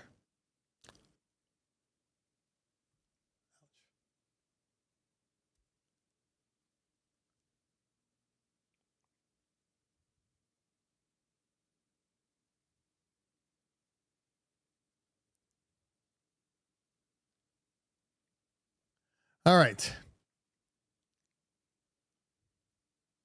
Oh. Flex 2. Okay, that's cool. All right, what are we looking at? We're looking at Denon. Ah, Prime Go. Okay. That's good to know. Still doesn't work with Sorado though. That's never gonna happen. You know what's interesting though? On small. You know what's interesting is that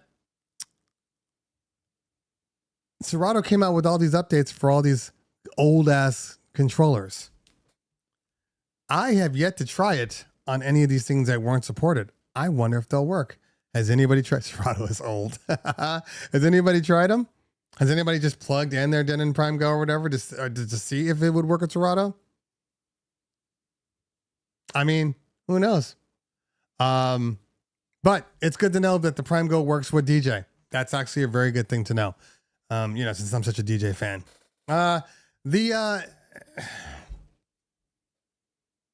DJ, there are some things. There's a lot of things that I love about DJ. And there's a couple of things that I cannot stand. Can't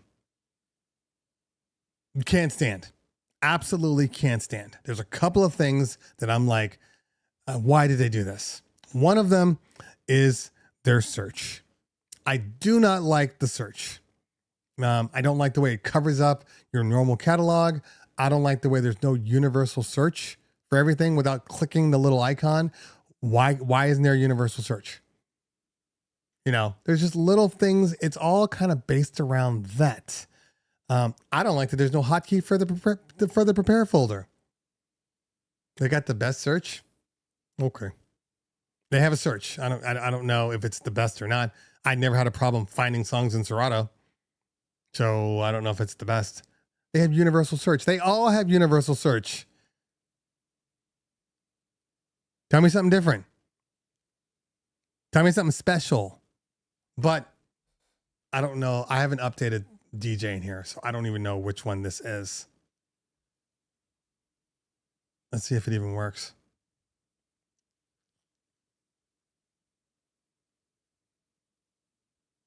The filters are better than Sorado. Are we talking about software filters? They can search two things at once.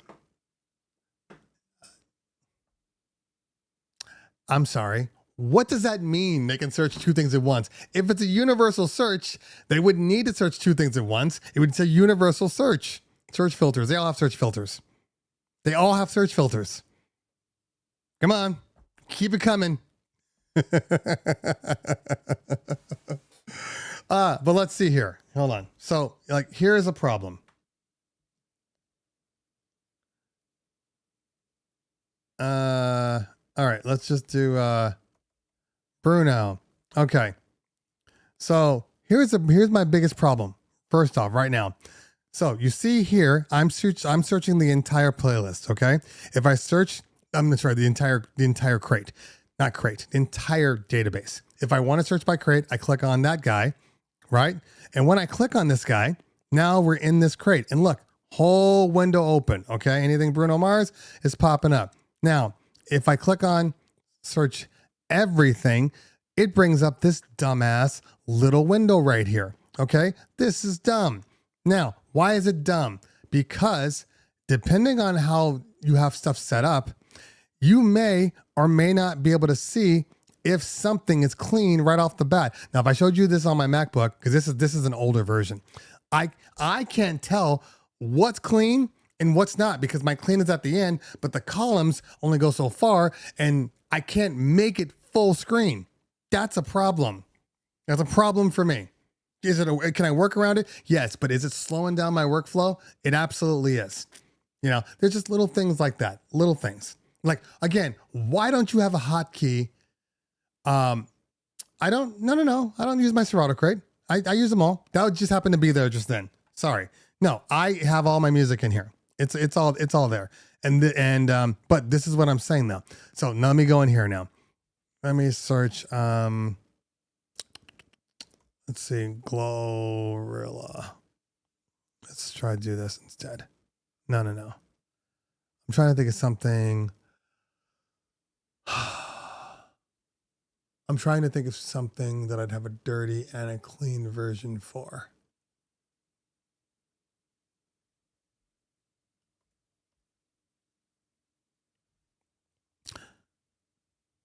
Yeah, this is still the old one.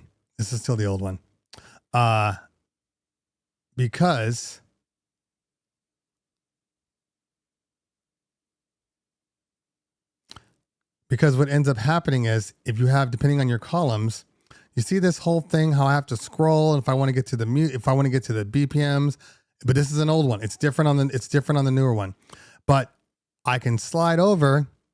But now if I slide over this far, I can't see whatever the hell is in these other crates. Like this is a poor workaround. This doesn't make sense to me. Okay. This should be here. And the prepare folder being on this side, again, look, let me get this. You see how I'm adding songs in? I did a thing on here. There's a bug. And let me go to the library real quick. Let me see if I can. This is the old one. So this is actually a good example. Let me put myself up here. Okay. It's not going to allow me to MIDI map because I don't have anything plugged in right now.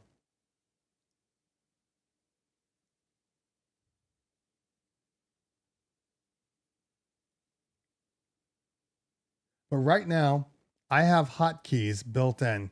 Okay. Like loading up a song. I use my shift instead of the command, right? But on the new version, if I want to load something into my queue, I can command P and load it into my queue. There it is right there, right? The new version keeps resetting my hotkeys. I mean, my shortcuts. They keep going away. The new version. It's great, but they keep going away. And it's driving me nuts every time I open up the performer. See right there, those hotkeys are in there. The shortcuts are already built in because I made them. But for whatever reason, they're not showing up. It resets itself every time I plug in. Very annoying. Anyway, I'm sure they'll get it fixed. But it's very, very annoying. But the speed at which, and then the other thing is, watch this. Oh, by the way, look, guys, close up my computer. Hey, look, my camera's still on. 14 works every time. So anyway, all right, 4 minutes. Excuse me. I bought a new USB hub to replace my club bar HT for the CDJs, and panicked when it wouldn't work. It only did power one. Gotcha. Yep, I get it. I have a feeling you're gonna switch to the Rain 1 MK2 for size and weight issues. I watched your old video of yours. You loved your old Rain.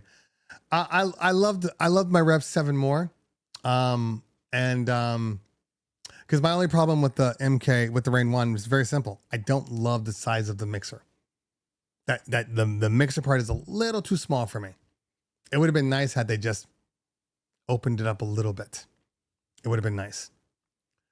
Okay. Would Sorado ever go to the USB stick route? But why? I mean, you know what I mean? Like, why? I mean, if Rekordbox Alpha Theta had bought Sorado, I could see that happening. Potentially. I could honestly see that happening. But, I mean, a lot of people don't use Rekordbox. I'm just going to be honest with you. It's not the number one. I mean, yes, people use Rekordbox to be able to get their stuff on their CD, on their CDJs on a thumb drive, but people aren't really using it. And they've been real quiet with their updates lately. Denon can destroy Pioneer easy. See, this is clickbait. I'm moving on. Sorado is way too limited. It may be limited, but that thing works like an old truck. Old reliable. That's all I'm saying. All right, let's see if I'm getting any calls. Hold on. Okay. I think I'm going to turn off my day today. I think I'm done with meetings today. I think I'm just going to turn them off. I need a break. You know what I'm saying? Sometimes you just need a break. I think I'm going to turn them off.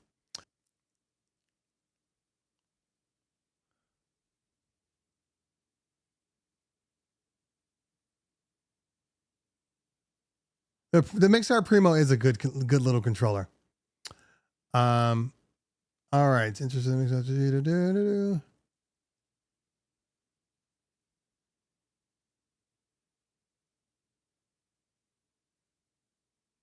Okay.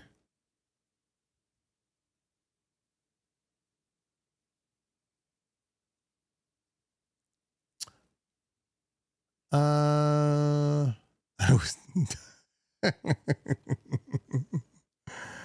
okay. Now, all my songs. Damn it, where'd it go? I use Apple Music all the time. No, it doesn't take a while to load a song. Nope, not in DJ. I can't speak for Sorado, but in DJ, Apple Music works perfectly when it wants to work. I know there was an update in Sorado, but I have not opened up Apple Music since it crashed on me that second day. And it crashed on me multiple times until I disabled Apple Music. Not even using it, just disabled it, turned it off. So I'm sticking with Tidal and Sorado. But for DJ, Apple Music all day, every day. All right. In VDJ, all my songs that are dirty, they are color coded in red, and I have 25 songs in green. That's too much work for me. I agree. I appreciate that, but that's too much work for me. That's too much work. Like in reality, what do I code?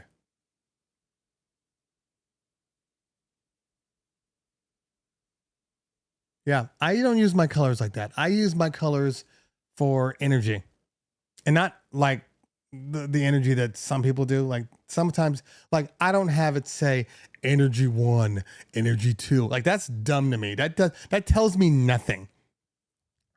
Is that a mixing key thing? Where's that come from? You know, you'll download a file and then they'll have energy on everything. Where does that come from? Let me know in the chat. But I hate it and I get rid of it every time. So like for me, red means hot, means play that shit. You know, green typically means like more mellow, but I don't go crazy with colors because then that's just more shit I got to remember. But I get it. If you can do it, or if you can automate it to where it says, if it says dirty, make red, then I appreciate that. But now I've been using red so much for hot shit because obviously it's red. So hot shit, red makes sense. I can't go back and change it now. It's going to mess up a whole bunch of stuff that I already have. Because hot shit ain't blue. Hot shit is red. Anyway, smart crates. Smart crates for what? I mean, can we not read dirty or clean? You know what I mean? Like I know what the purpose of smart crates, and I use smart crates for a certain degree, but I'm trying to figure out how everybody uses their smart crates. That's all. Smurfette is an inanimate creature, and I'm starting to question your perviness now. I'm playing. I think they're talking about the color of the Sorado songs, Lou, not the hotkeys.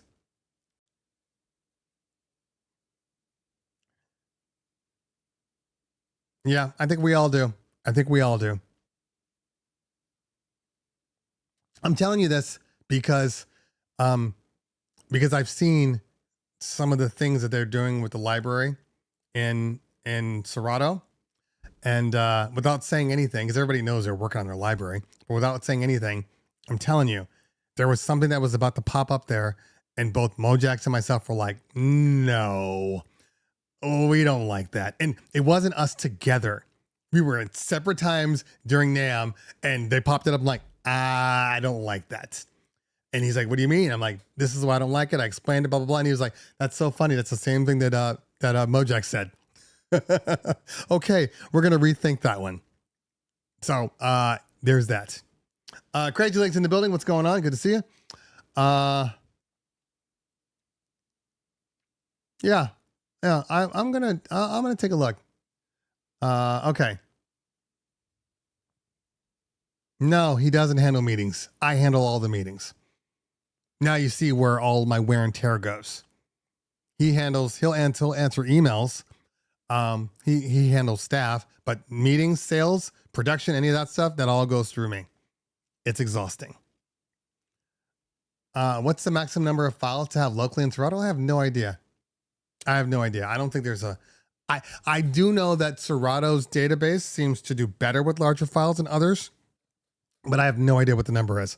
25,000 songs sounds crazy. Yeah. I mean, in reality, I think most DJs in reality, 5,000 songs. And thinking about it from a gig perspective, most DJs should be able to do everything in under 50 gigs. Easily in under 50 gigs. Most DJs, in all honesty.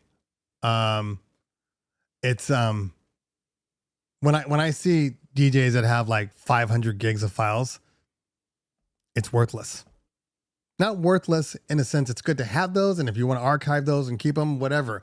But like just having them on your computer and having to get larger hard drives and spend more money just because you don't know, I may need this one song. That's what streaming is helping. Okay. That's what the streaming is helping. It's helping get rid of the 30 gigs of music that you play once every year to 2 years. That's what it's doing. You can get rid of all that stuff that you never play. And if somebody asks for it, oh yeah, hold on.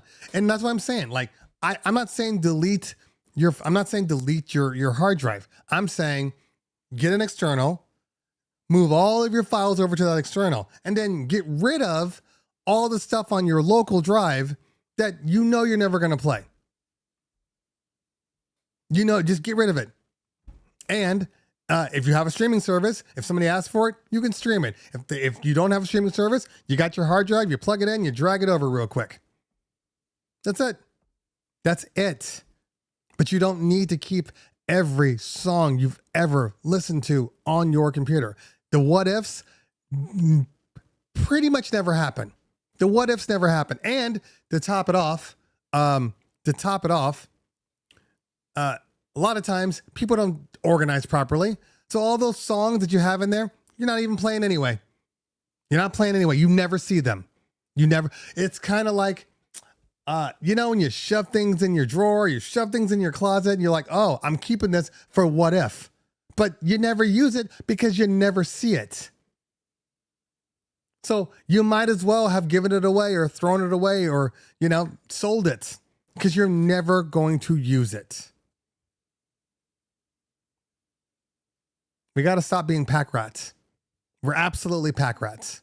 Let's get rid of the stuff we're not using. And more importantly, let's get rid of all them damn files that are, 128, 192. Get rid of all of them. You're not playing those live. You're not playing those live. If you play a 128 kilobit file, I guarantee you, if you have a streaming service, you're gonna log on to that streaming service real quick and then be mixing out on the hook with the newer version immediately.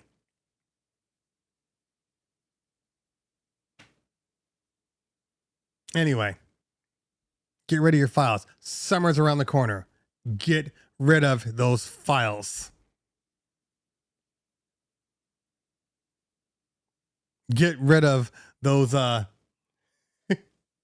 those old files where the song is there and all of a sudden it's like, you get some crappy ass ad because it's all done on purpose to get you to stop.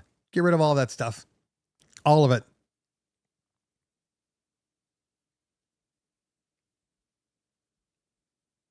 Yes, this is true. That is very true. Is a bit better in Rekordbox. Anybody that's been using Apple Music in their other things are a bit better. Sorado was just the latest. All right.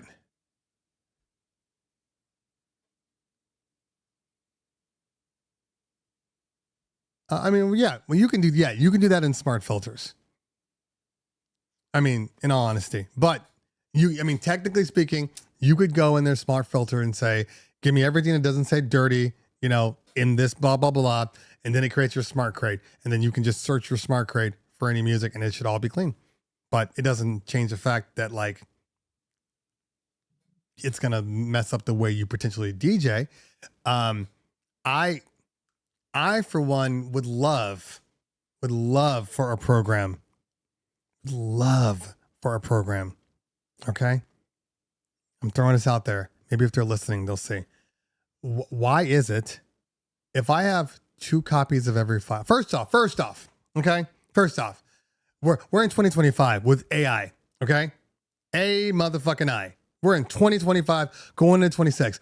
Why isn't there an AI that just real time just goes through and you can turn it on? Dirty word AI. And when the song's playing, if a dirty word comes on, boom, boom, it just mutes it out real quick. Why isn't there a software that does that yet? Anywhere, any software. Why doesn't that exist? Why isn't it in DJ Studio? Just anything like that. You're making mixes. I want to make a clean one. Bam, AI, clean it up. And it just gets rid of everything. Okay. But also, why isn't there something in the software like a DJ, like a Sorado, that when I open it up, it says, do you want to play your clean or your dirty? Or just have clean. You want just your clean database. And you click on it and it just filters down, but keeps your crates the same. And it's all there. Like, why doesn't that exist? They know we're playing mobile gigs. Why can't it just say, don't show me dirty files? I don't want to see them.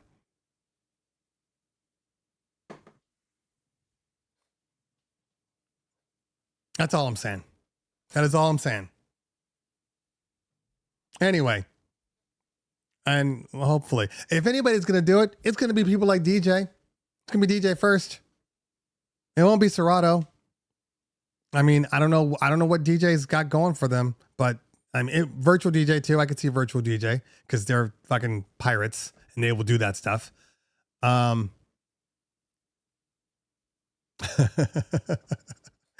Lou, we can only do so much, but like if I go to, a school dance, I don't want to see any dirty music. If I go to a club, I want to see dirty, like, okay. So perfect example. Same thing. If I'm doing a bar mitzvah, I'm playing all clean stuff. If I'm doing a wedding, there might be an occasional dirty song in there, here and there. But if I'm doing a club, I don't want to play any of my clean versions. So I want to be able to say, bam, only the dirty versions and have it switch. Look, we technically already have something like that but they don't want to do anything with it. And that was Sorado Flip, where you could take one file, the dirty file, and make a clean version of it. Well, clubs should always be dirty versions, but every so often you just play the wrong version. It happens, or maybe that's the only file you got at the time. You got the clean version. It happens. Flip is great. It's a lot of work, but why can't I just do a process where I can do a clean flip process and it just goes through? I hit the button, I open the song, or just go to the crate and say, make these all clean. And then it just flips them into clean versions. That should not be hard. I'm just saying, we're not that's the kind of AI that I want to see for us. It's the kind of AI that actually helps. I don't need AI to make a song for me or, make me look like, I don't need any of that stuff. I want AI to improve the way that I do my work. That's the AI I want. That's the stuff that's going to get me to use it and pay monthly services and stuff like that. It's that kind of AI. If Sorado said, hey, we're going subscription for everybody, but there's AI and the AI is going to be able to do this, this, and this, I'm signing up today. Because that's the peace of mind that I need. And hopefully we'll get there. Song in another language, that'd be great. They got stems, they got the songs. There's no reason that they couldn't do something like that. No reason that they couldn't. I mean, legitimately right now, AI is changing. Look, we just need to do it. And if I have it my way, I'm going to make my own. But then somebody will take it too far and then they'll be, why stop there when we can do all of this? And DJ's like, so I'm not doing anything anymore. No, you're not. Congratulations. You're out of a job. I hope so, Mixmaster. I hope so. I do. I really do. Okay. How you like the Dodo design for the Rev 5 or in general? How do I like the Dodo designs for the Rev 5 or in general? I don't know what you mean. I don't know what Dodo means. I'm dumb. I guess I'm dumb because I don't know what Dodo means. Oh, okay. 12-inch skins or any of those or any type of skins. I skin stuff left and right. I don't have a problem with it. Although I like to keep mine kind of basic. I know a lot of people come in there and their logo and it's all, red and pink and all this stuff. Like, I don't know. For my clients, I keep it super clean. I keep it super clean. I typically go white, all white, maybe a two-tone.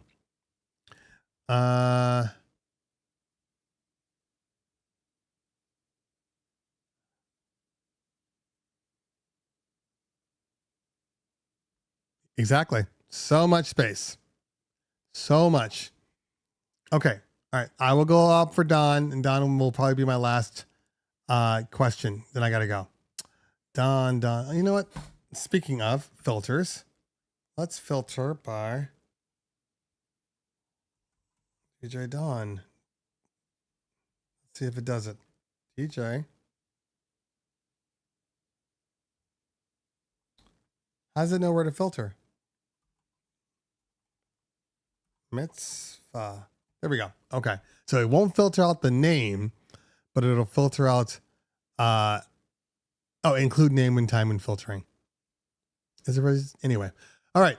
Are mitzvahs birthday parties? No. And if so, why no mitzvahs in June, in July? Is it because of the weather? No. Again, apologies. Okay. So, mitzvahs they are connected to your birthday, meaning you have to be a certain age in order to be bar and bat mitzvahed. Okay. For girls, it's 12. For boys, it's 13. Now, once you turn 12, you can have your bar or bat mitzvah. For a girl, your bat mitzvah anytime after 12. And just like that, as you turn 13, you can have it anytime after you're 13. That's just the minimum age. So it doesn't have to be on your birthday. A lot of people don't have them on their birthdays in general anyway, because, for instance, if you have it in July, a lot of your friends potentially are on vacation. So it goes with the school year because they can guarantee that that's when people are going to be there. So that's really it. And the weather, I mean, it can be too hot, but that doesn't stop it. I got parties in August starting for the first week of August. So there you go. There you go. Anyway, all right. If I can keep my energy level up, after the 2 hours of stuff, I mean, it kind of is, Pablo. It kind of is. I will release the Phoenix Pro PTAU 2 microphone review today. If I can keep my energy up. Matthew, what's going on, fam? Good to see you, man. I'm about to hang up. I've been on for a while now. It's time to go. 2 hours and 30 minutes. Jesus, I'm getting out of here. Anyway, so light install this weekend. What am I doing on Sunday? I feel like I'm doing something. Anyway, I will be on vacation the week of Father's Day week. I will be in San Diego at my kids' dance recital. Not quite sure if I'm going to be doing a show. I'm doing one. I'll do one this coming Thursday. But then I'm not sure about the next Thursday unless I can find a super dope spot. Obviously it won't be like this. It'll be from my computer, which in theory will probably be my M4 because it has more processing power, blah, blah, blah. Anyway, I got to figure this out. So we will see when I do it. I will keep you notified, but I do want to spend time this week and next week finishing up on some videos so I can get them out there before some others do. Anyway, enjoy your week. Have great parties this weekend. Like I said, I'm going to be pretty packed, and I have a couple of reels I want to make too. I'm going to make the reel right now. All right. So I'm going to go, guys. I will see you soon. Enjoy your weekends. Always great talking to you guys. Peace out.